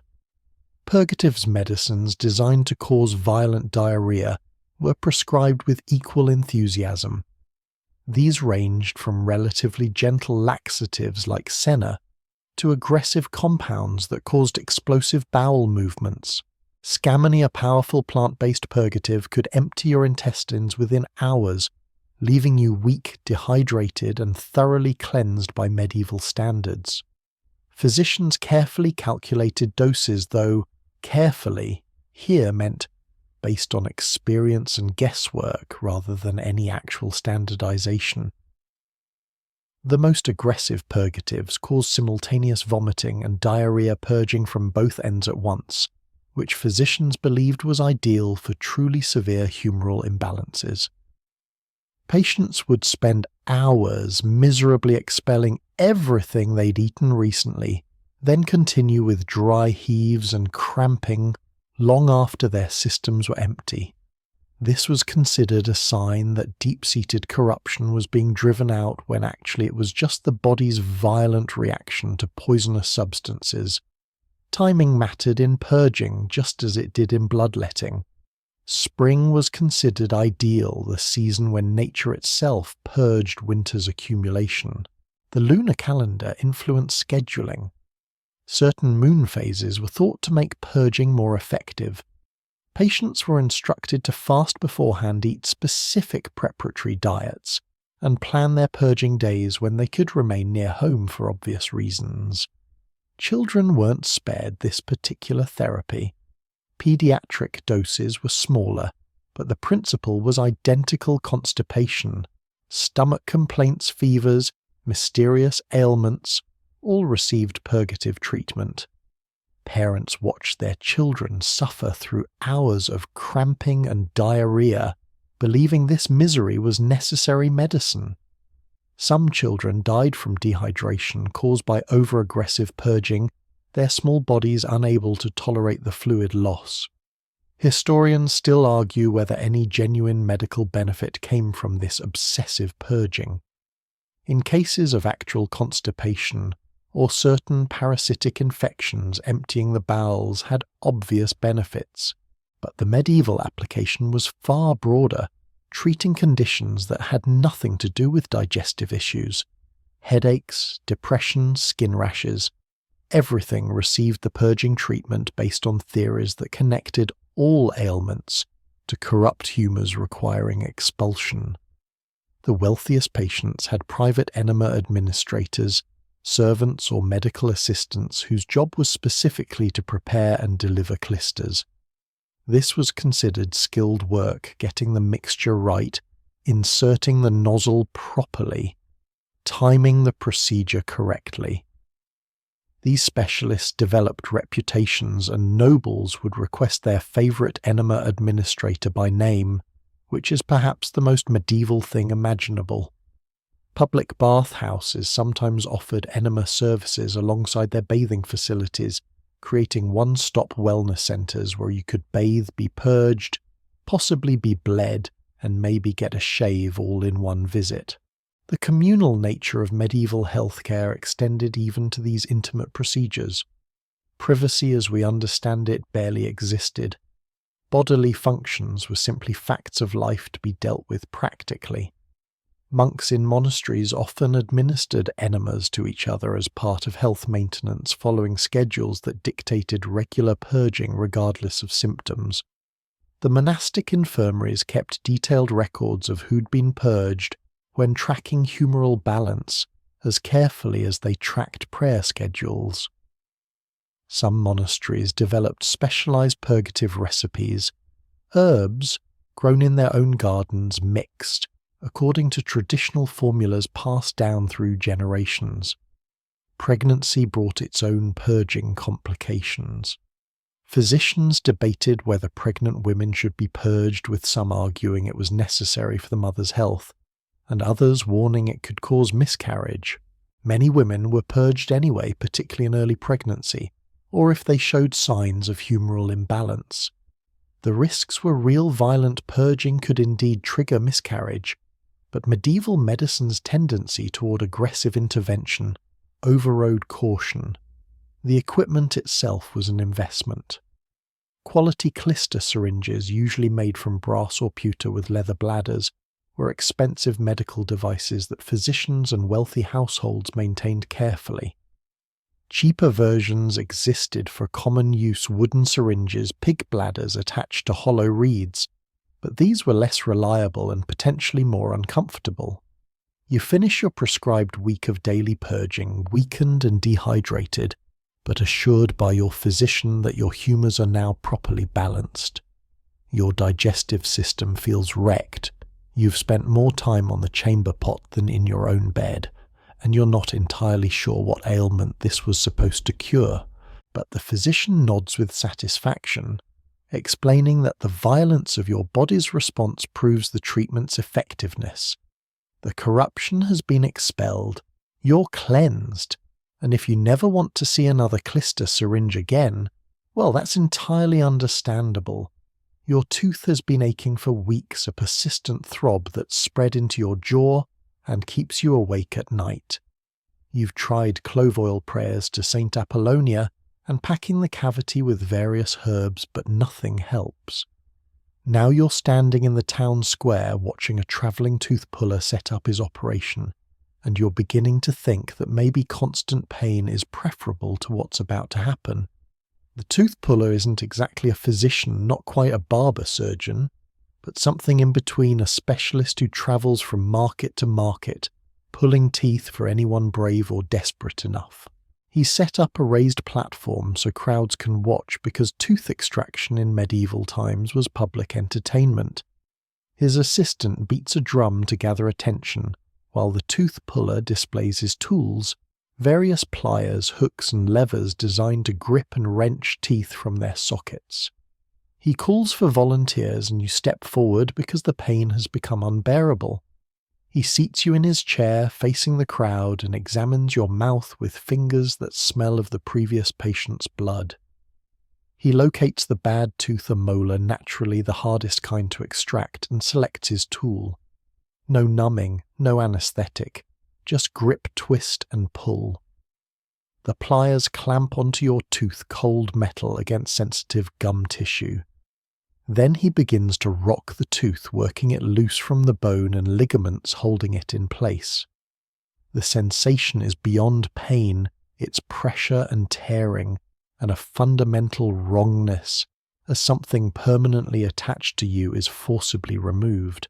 You grip the chair's arms and try not to scream, but a sound escapes anyway, and the crowd murmurs appreciatively. Sometimes teeth came out cleanly root, and all in one dramatic pull that brought cheers from watching crowds. The tooth puller would hold it high like a trophy, blood dripping, while you spat crimson into a basin and tried to remember how to breathe. But just as often teeth shattered during extraction, the crown breaking off while roots remained embedded in your jawbone, requiring further excavation with hooks and picks, while you wished desperately for unconsciousness. Broken extractions meant the tooth puller had to dig into your gum with sharp instruments, fishing for root fragments while you bled and sobbed. Some practitioners were skilled enough to retrieve everything. Others left pieces behind which would obsess later, creating worse problems than the original toothache. But by then the tooth puller had moved on to the next town and you'd be someone else's problem. Infections following tooth extraction were extraordinarily common. The socket, now an open wound in your mouth, was exposed to everything you ate, drank, or breathed. Medieval oral hygiene wasn't sophisticated, and the bacteria in your mouth happily colonized the fresh wound. Some extractions healed cleanly, others became abscessed, swelling your face grotesquely, and sometimes spreading infection into your jawbone or bloodstream which could kill you. The really unfortunate souls needed multiple teeth extracted, sometimes all of them.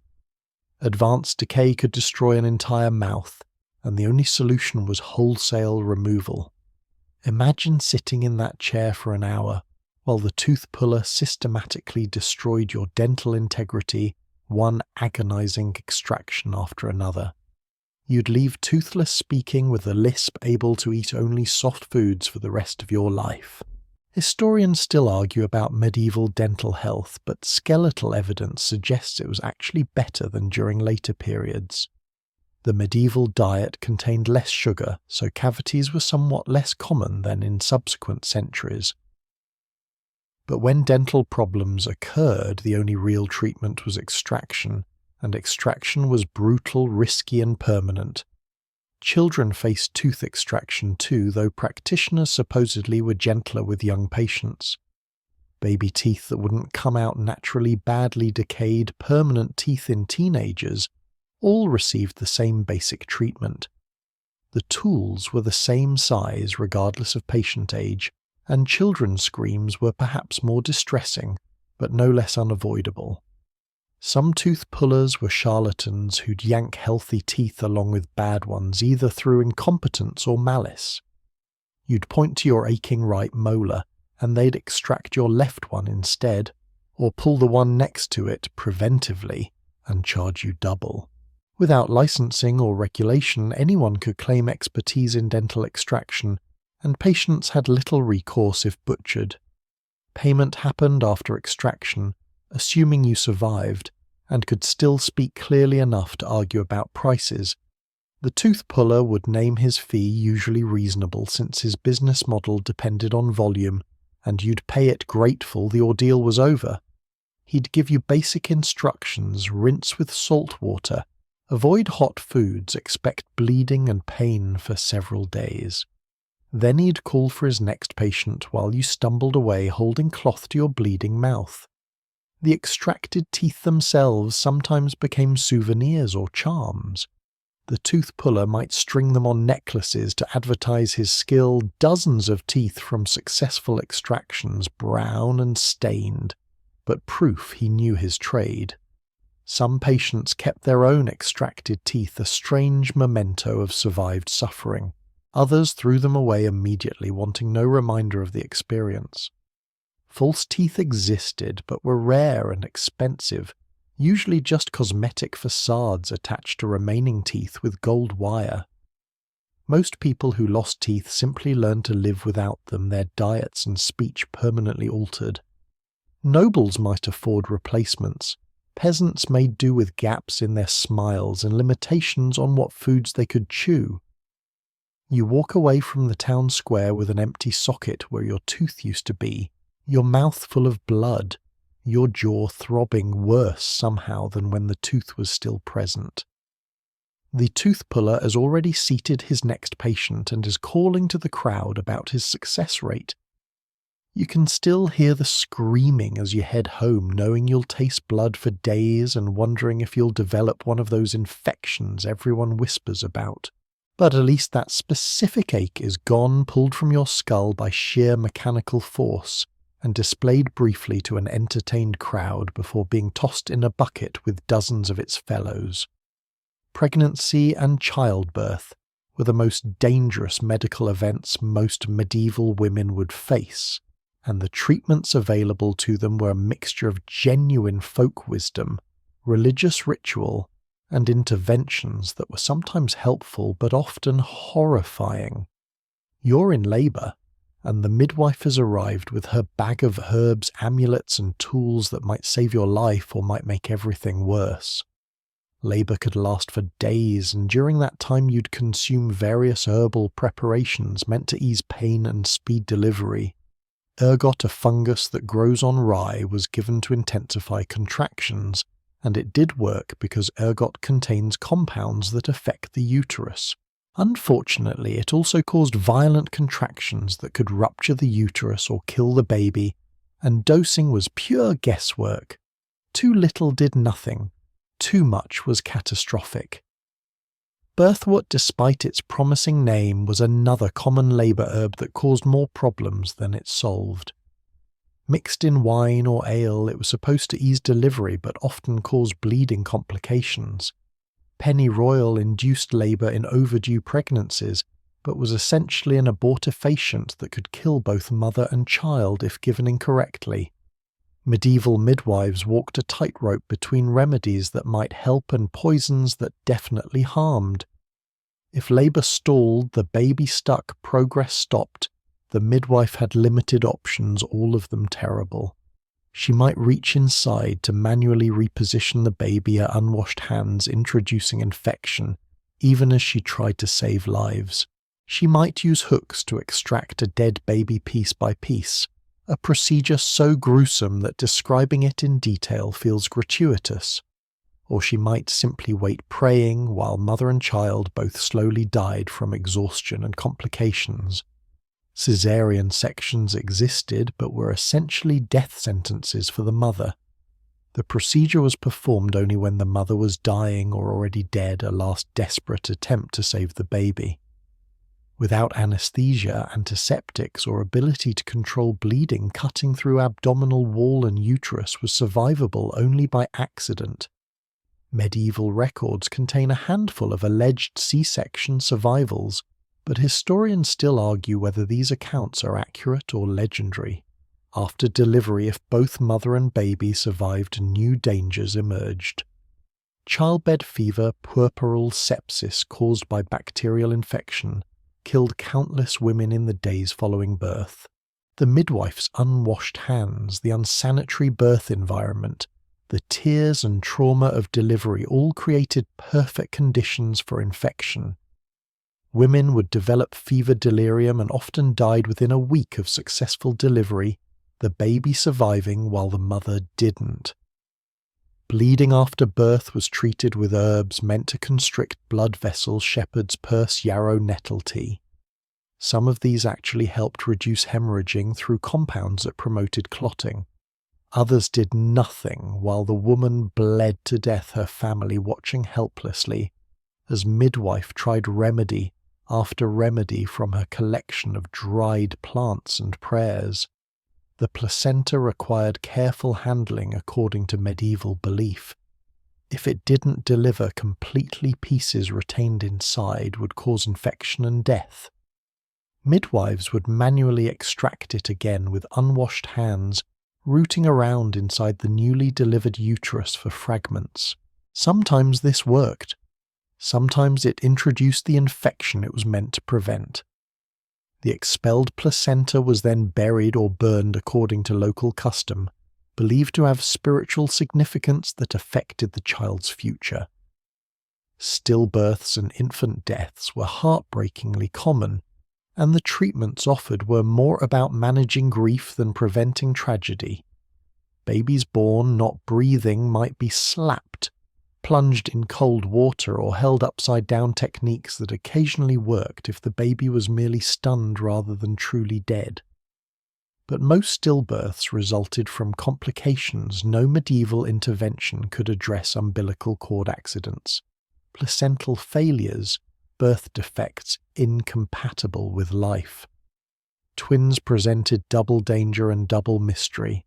Medieval medicine viewed multiple births with suspicion, sometimes even attributing them to multiple acts of conception or supernatural influence. Twin deliveries were more complicated, more dangerous, and more likely to result in maternal or infant death.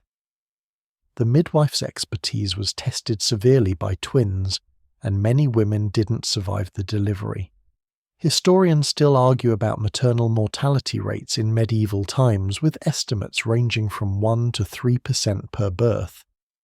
That sounds almost reasonable, until you remember that women who survived to adulthood typically gave birth 5 to 8 times. The cumulative risk meant that childbirth was genuinely one of the leading causes of death for medieval women. Each pregnancy was a roll of lethal dice.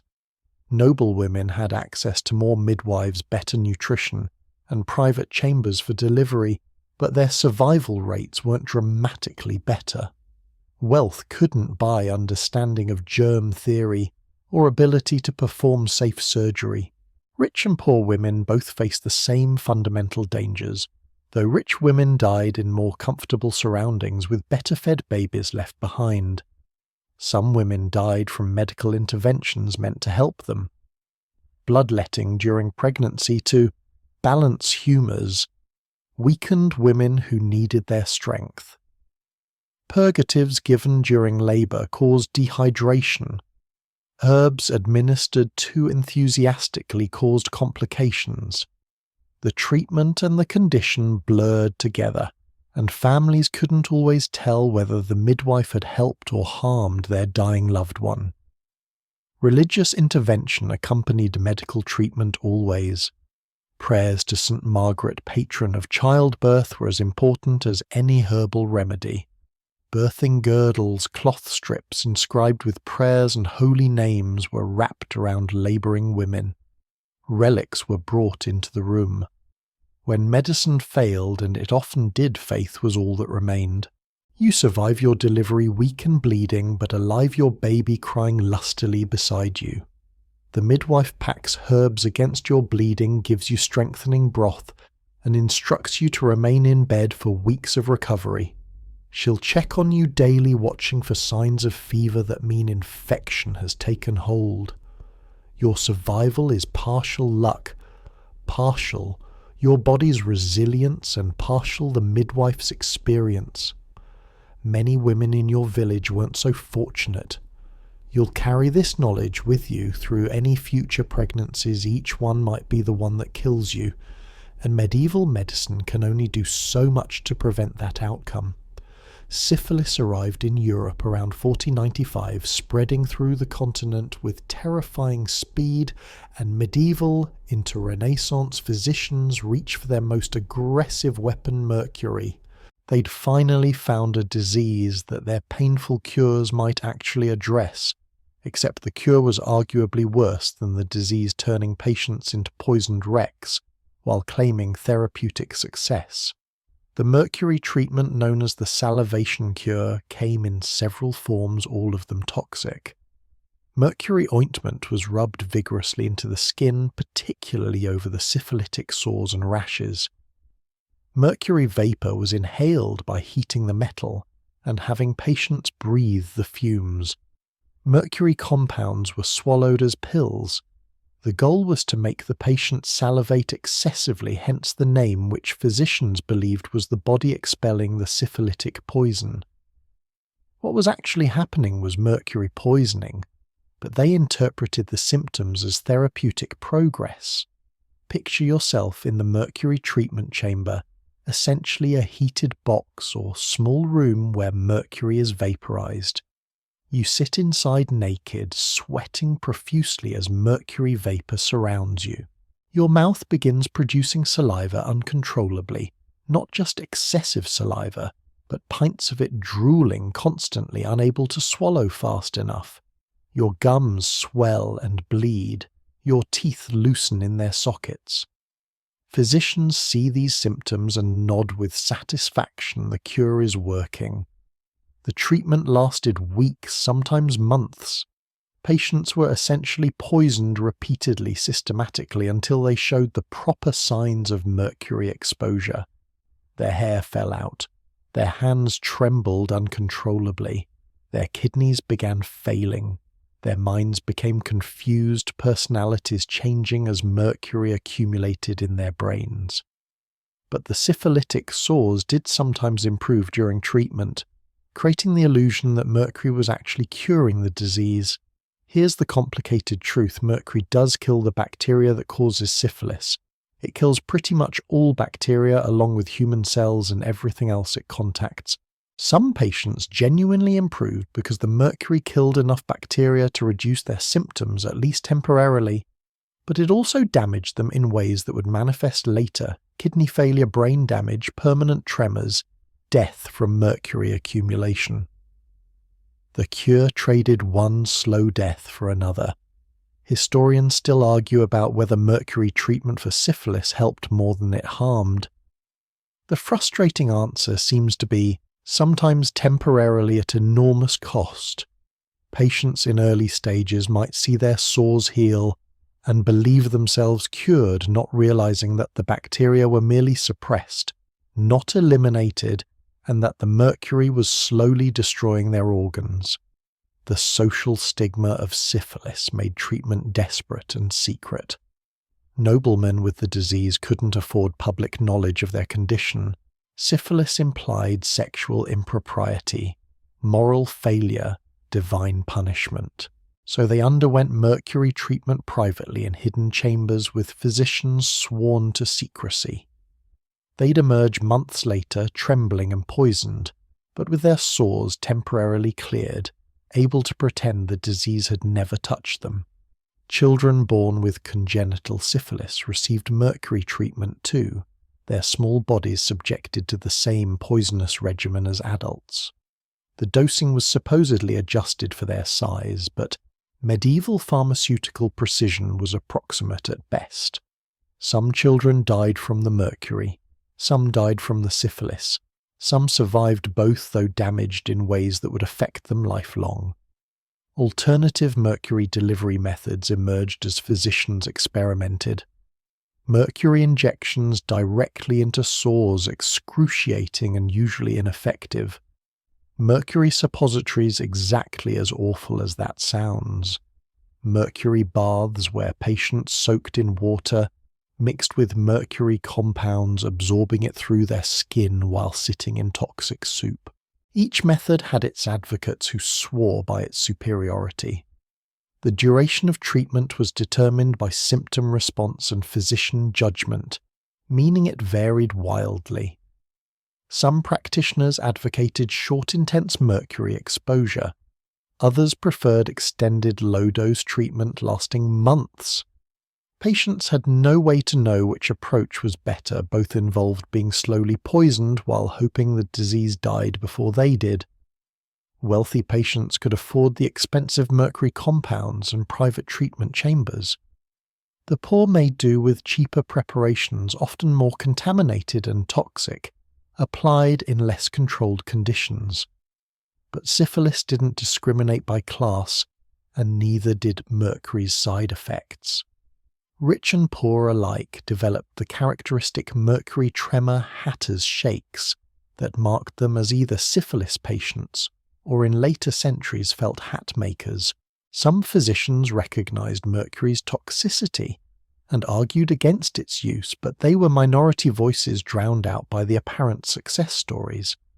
A patient whose sores healed during mercury treatment became walking advertisement for the cure's effectiveness. That the patient might die of kidney failure 2 years later was attributed to other causes not connected to the mercury that had saved them earlier. The psychological impact of mercury treatment was its own torture. Patients knew they were being poisoned, the symptoms were impossible to ignore, but they believed this poison was their only hope against a disease that would otherwise destroy them slowly through disfigurement, madness, and social death. They chose mercury voluntarily, desperately understanding the trade-off but unable to see better options. Religious authorities sometimes recommended mercury treatment as penance, the suffering of salivation cure, as appropriate punishment for the sin that caused the disease. This merged medical treatment with moral judgment in ways that made patients suffer doubly from the disease from the cure and from the shame of needing both.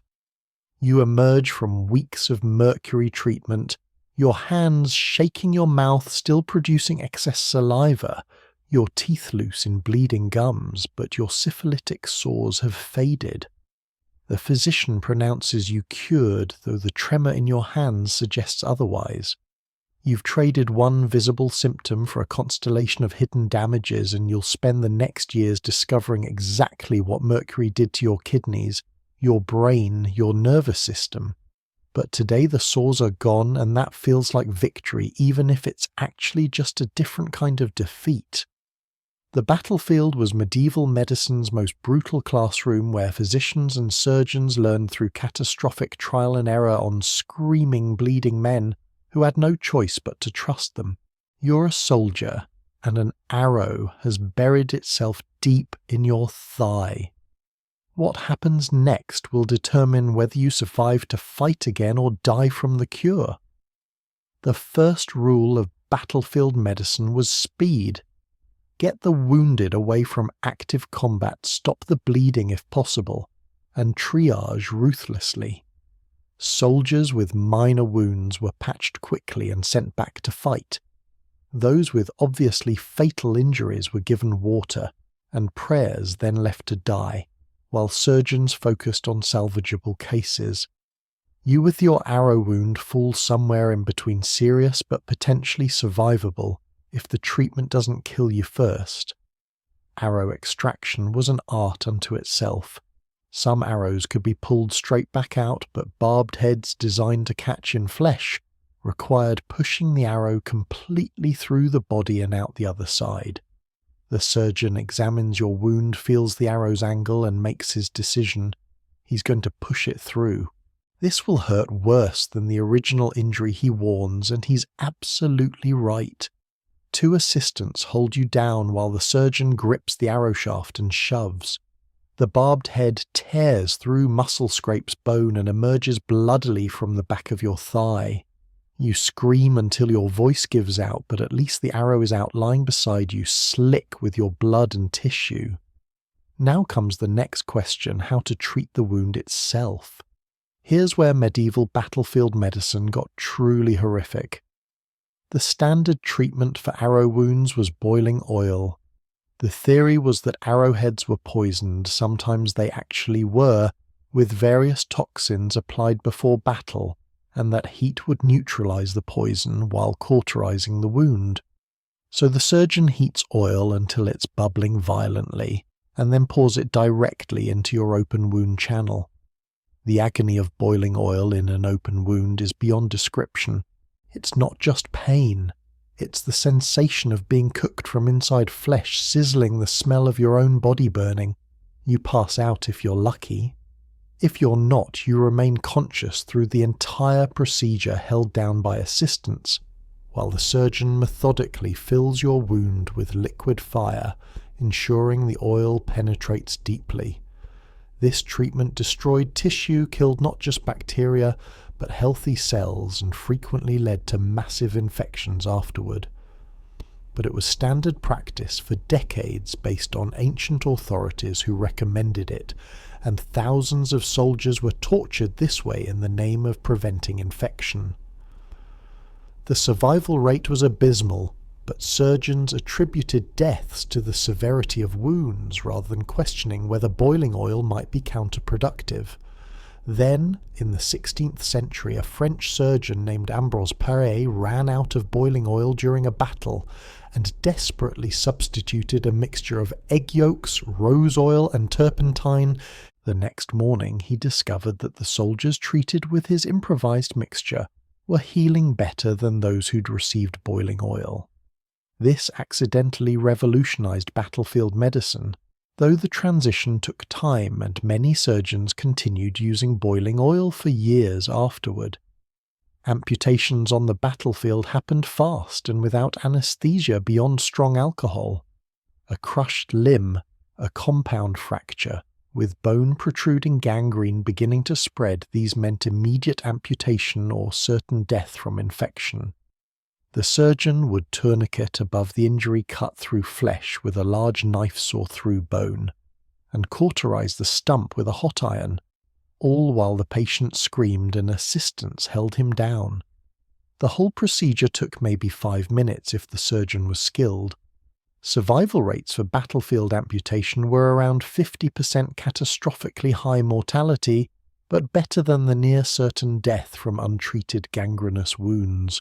Soldiers who survived lost limbs faced lives as beggars or charity cases, their ability to work or fight permanently destroyed. But they were alive, which was more than could be said for their companions whose surgeons worked too slowly or whose wounds were too extensive to treat. Historians still argue about whether medieval battlefield medicine helped more than it harmed, but the calculus was always brutal. Doing nothing meant certain death from bleeding or infection.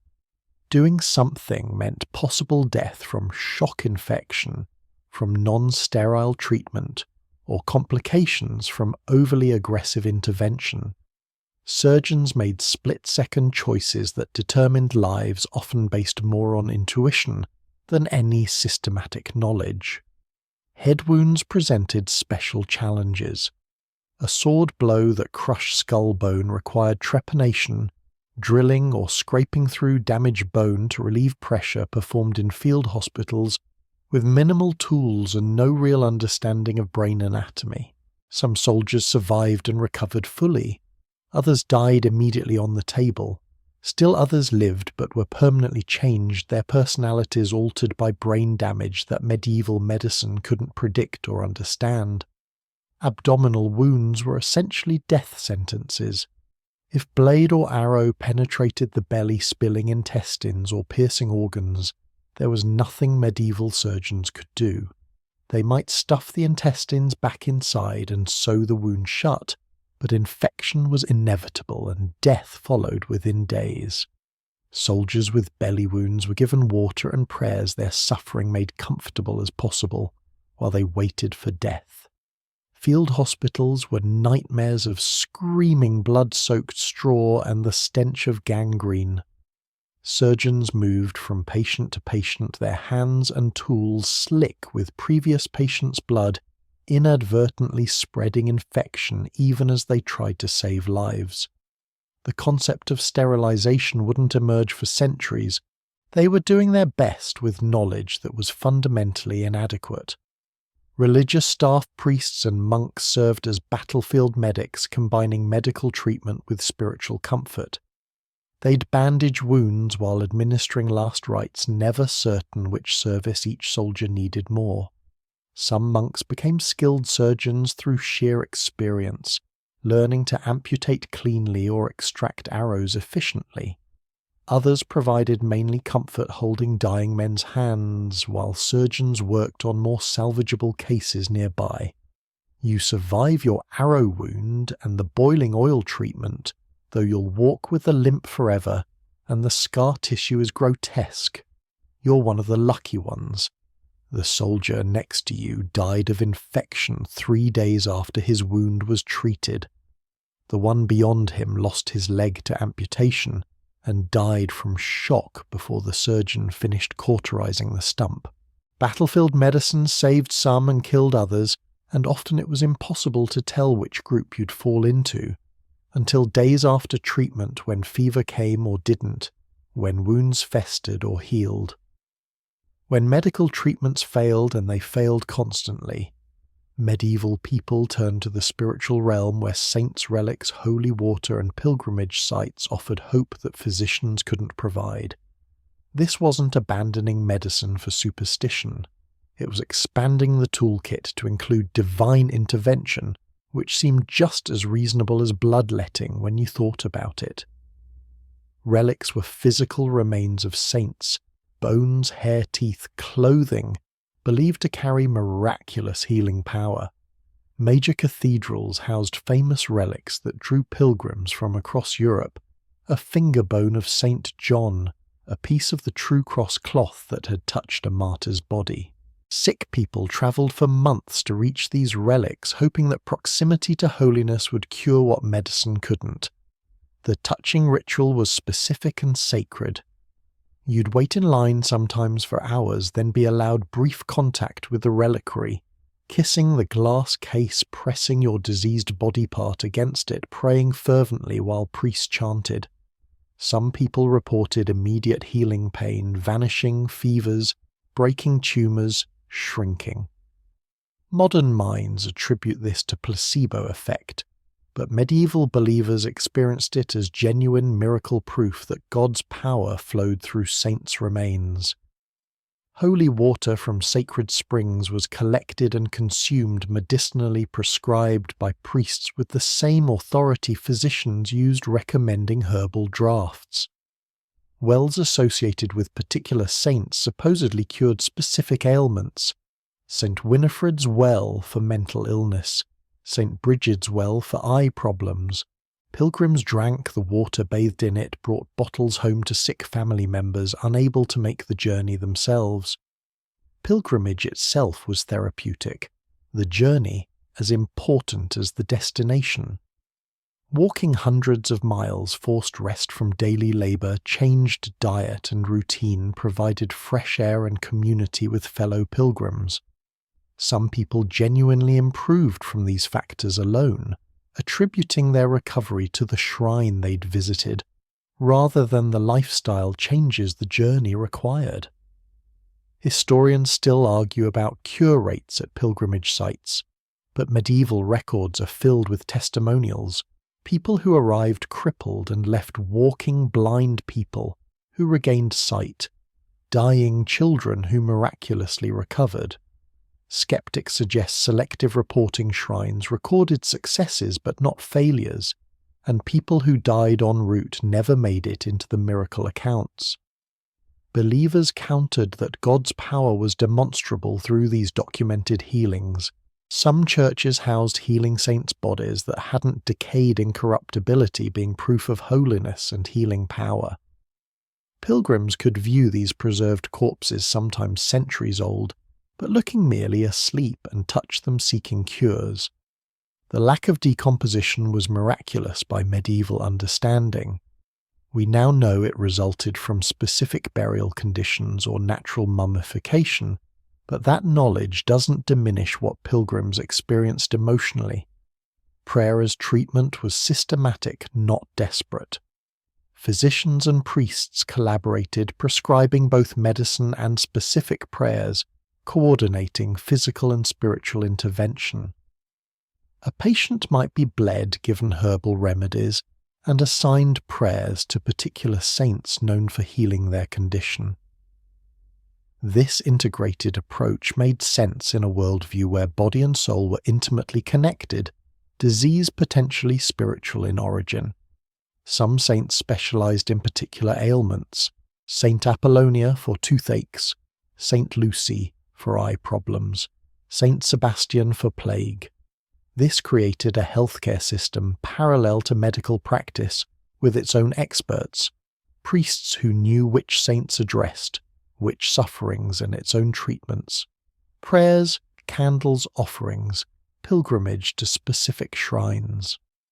The wealthy could afford private relics, bone fragments, cloth pieces kept in home chapels for personal healing access. These weren't always authentic. Relic fraud was rampant, with merchants selling pig bones as saint remains. But authentication mattered less than faith. If you believed the relic was genuine, its healing power seemed to work regardless of actual provenance. Miraculous healing sometimes happened in ways that defied medieval or modern explanation. People with long-term paralysis suddenly walking chronic pain, vanishing overnight tumours that had been growing for years disappearing. Skeptics invoke spontaneous remission psychosomatic illness misdiagnosis, but the people experiencing these healings felt them as genuine as any medical cure, perhaps more so because they came without bloodletting or cautery pain. Children were brought to shrines in huge numbers, parents desperate to save sick offspring when medicine offered nothing. Some children died during pilgrimage, their bodies buried near the shrine they'd travelled to reach. Others recovered their survival credited to divine intervention. The shrines kept records of child miracles particularly carefully, infant resurrections, childhood diseases cured, stillborn babies supposedly brought to life long enough for baptism. Psychiatric conditions received spiritual treatment almost exclusively.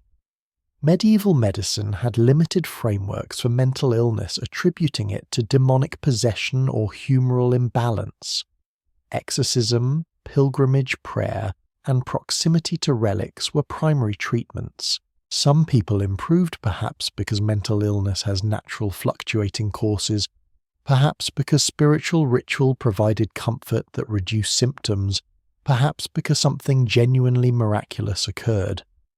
The division between medical and spiritual treatment was permeable and frequently crossed.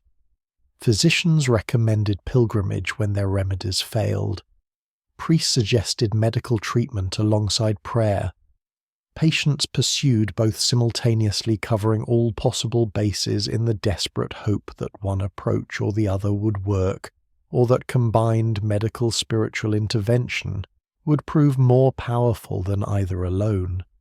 You complete your pilgrimage having walked 200 miles to touch St. Cuthbert's tomb, praying for relief from the chronic pain that physicians couldn't cure. You touch the stone tomb, feel warmth spreading through your afflicted joints. Whether from faith suggestion or genuine miracle, you can't say and walk away convinced you're healing. Whether the improvement lasts or fades doesn't ultimately matter. For now in this moment you have hope that medicine never provided, and that hope itself has healing power that medieval people understood instinctively, even if they couldn't explain it systematically. Not everyone accepted medieval medicine's painful certainty without question. Scattered through the centuries were physicians, scholars, and patients who looked at bloodletting cautery and poisonous cures and wondered, what if we're wrong? These doubters rarely overturned established practice, but they planted seeds of skepticism that would eventually grow into something resembling modern medicine. Some physicians noticed patterns that contradicted humoral theory. A doctor who bled hundreds of patients might observe that survival didn't correlate with how much blood was drained, or that certain conditions worsened after bloodletting rather than improved. These observations stayed mostly private, publishing doubts about established medical wisdom, risked professional reputation, and accusations of incompetence or heresy. Arabic medical texts translated into Latin during the medieval period sometimes offered alternative perspectives that European physicians found troubling. Islamic scholars had preserved and expanded upon Greek medicine, while adding their own observations, creating frameworks that didn't always align with European practice. Physicians who studied these texts encountered different dosing recommendations, alternative herbal remedies, and occasionally outright contradictions of accepted European treatments. Folk healers, The village-wise women herbalists and lay practitioners who treated the poor often used gentler methods than university-trained physicians. They might give willow bark tea for pain. Instead of bloodletting, apply honey to wounds. Instead of boiling oil, prescribe rest and nourishing foods instead of violent purging. Some physicians noticed these patients seemed to survive at similar or better rates than those receiving aggressive medical intervention. Surgical experience taught hard lessons. Battlefield surgeons who'd seen hundreds of wounds observed that soldiers treated with simple bandaging sometimes healed better than those receiving elaborate interventions. The ones who survived weren't necessarily those who'd been bled most aggressively or cauterized most thoroughly. These observations created quiet cognitive dissonance in practitioners who'd been trained that aggressive treatment was necessary. Historians still argue about how widespread medical skepticism was during medieval times, but written evidence suggests more doubt than commonly assumed. Physicians' private letters sometimes revealed uncertainty admissions that treatments weren't working, as theory predicted questions about whether their patients died from disease or from cure. These doubts rarely made it into official medical texts, but they existed nonetheless. Some physicians experimented cautiously with less aggressive approaches, reducing bloodletting amounts, trying gentler purgatives, applying soothing rather than caustic remedies to wounds. When these patients survived at comparable rates to those receiving traditional aggressive treatment, it raised uncomfortable questions about whether the standard methods were necessary at all. Patients themselves sometimes refused treatment, having watched family members die under physicians' care. These refusals were documented with disapproval foolish people rejecting medical wisdom, but represented a form of resistance based on practical observation. If your mother was bled and died, your father was purged and died, and your sister received mercury and died, you might reasonably conclude that staying away from physicians improved your survival odds. Monastic hospitals occasionally documented better outcomes with simpler care as clean water, nourishing food, prayer, and minimal intervention. Some monks noted this in their records, wondering whether their healing success came from divine favour or from avoiding the aggressive treatments that secular physicians employed. These observations rarely led to systematic change, but added to the accumulating evidence that less might sometimes be more. The transition to gentler methods happened gradually, almost invisibly.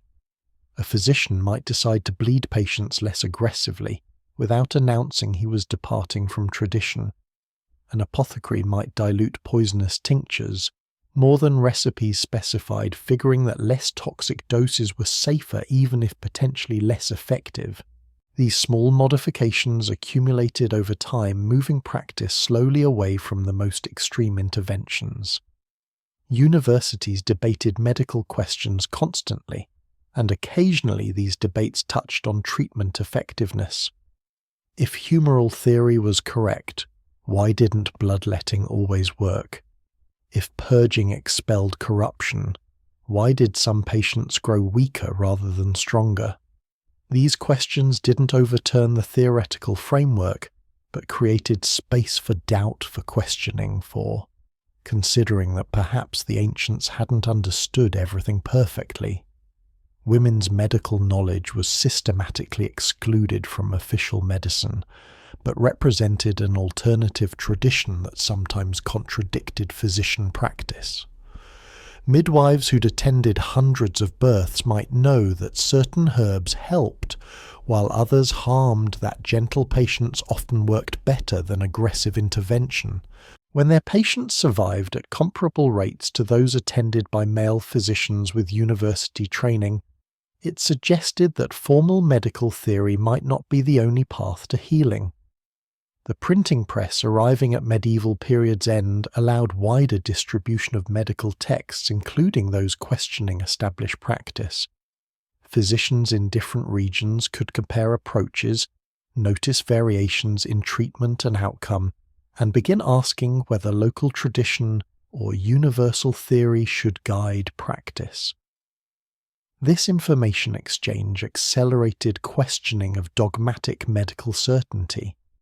Some dying patients, given nothing left to lose, refused final treatments that would make their last hours more painful. Physicians documented these refusals, sometimes noting that patients who died without aggressive intervention seemed no worse off than those who'd received full treatment protocols. These observations scattered through medical literature represented tiny cracks in the edifice of medical certainty. You're a physician late in the medieval period, educated in classical theory, trained in traditional methods, but increasingly uncertain whether everything you've learned is actually true. You still bleed patients, but less than your teachers recommended. You still prescribe purgatives, but gentler formulations than tradition demanded. You haven't abandoned your training, but you've modified it based on years of watching. Which patients survive and which don't.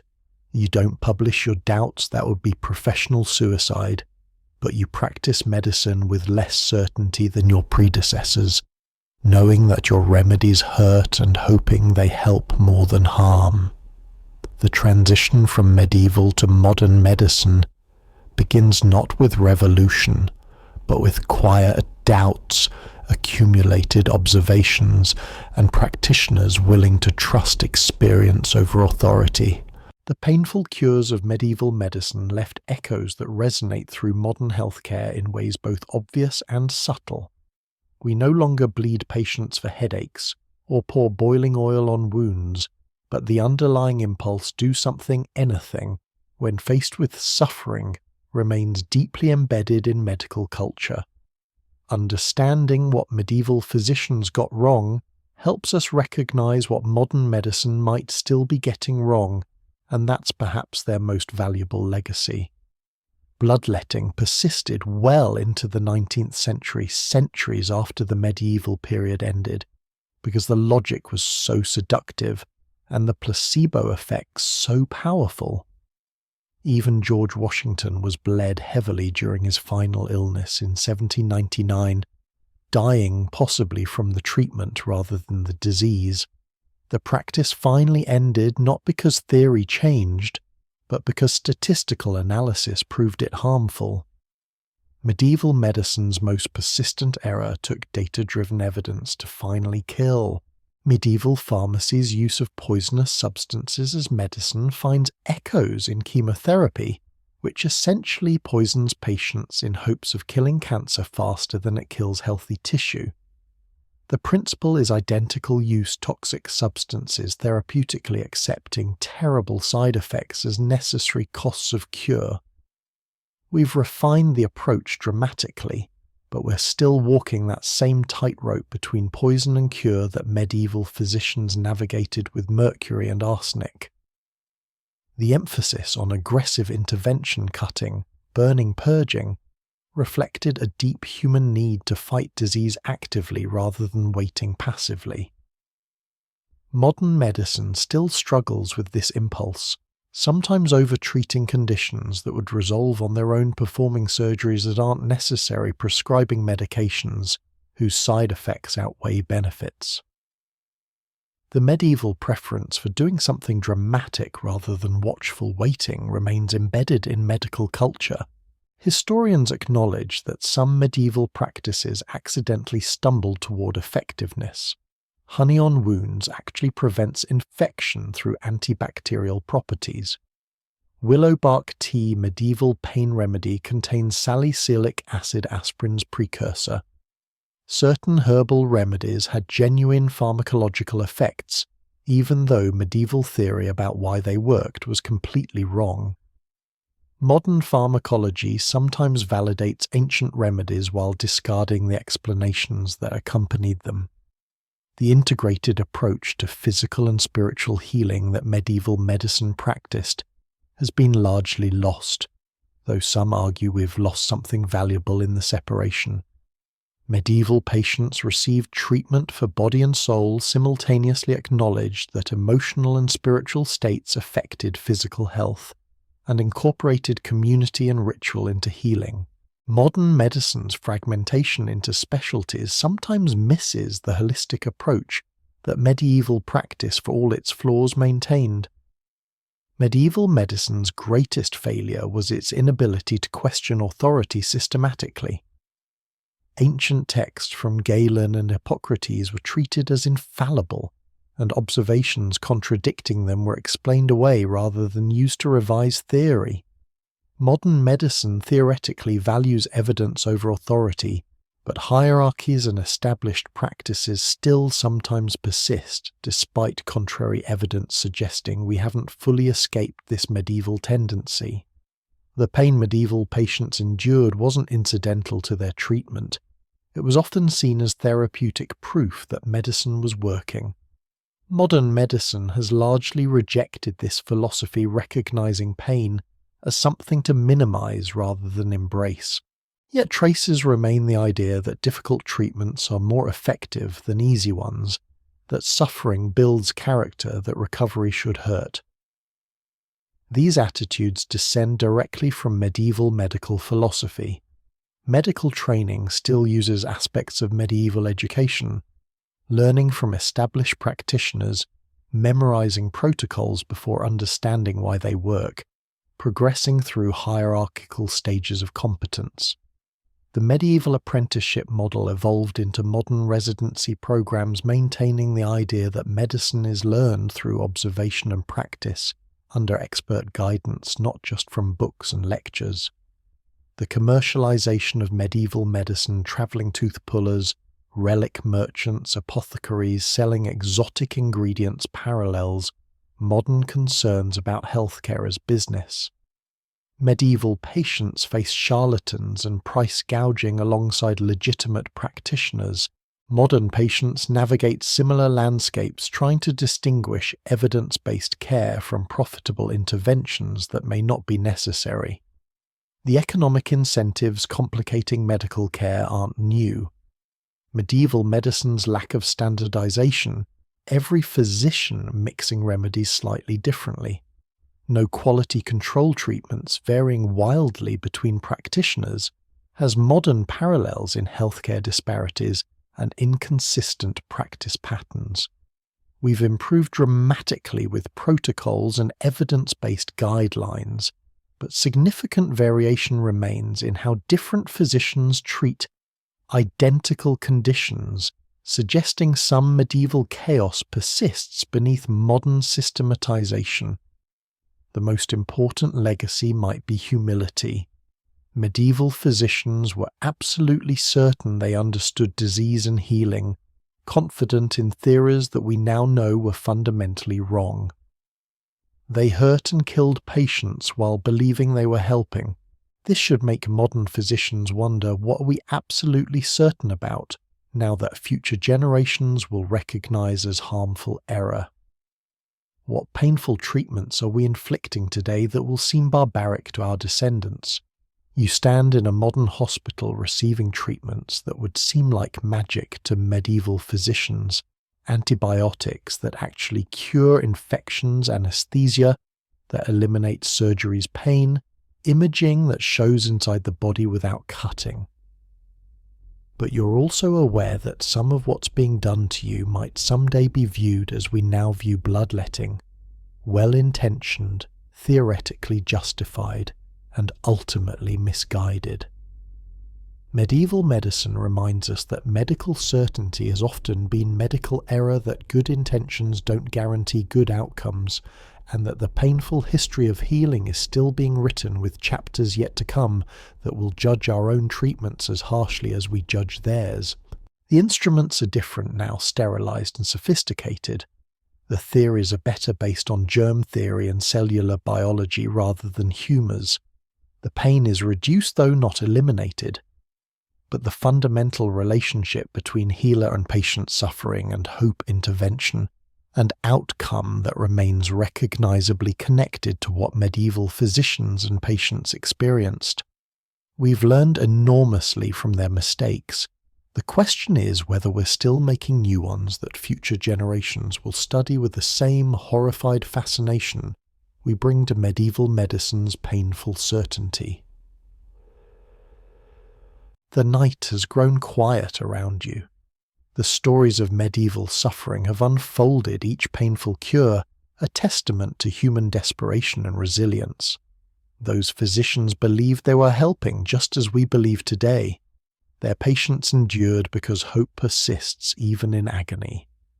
The screaming has faded across the centuries, but the lessons remain whispered reminders that healing has always been harder than hurting, that certainty is dangerous, and that the history of medicine is written in equal parts courage and error. Let these accounts settle gently in your mind as sleep approaches. The distance between their world and ours is both vast and surprisingly small. We've gained knowledge but still grapple with suffering, still make desperate choices, still hope that our painful interventions do more good than harm. Medieval medicine's story is our story too, just earlier chapters in the endless human struggle to understand and ease suffering. Rest now grateful for anesthesia and antibiotics, humbled by how recently we acquired them, and mindful that our descendants may view our treatments with similar bewilderment. The leeches sleep in their jars, the cautery irons have cooled, the lancets are cleaned and stored away, and you, having witnessed the painful certainty with which medieval medicine pursued its cures, can drift into sleep, knowing that progress, however slow and imperfect, does happen. Good night. The story ends here. See you in the next video. Good night.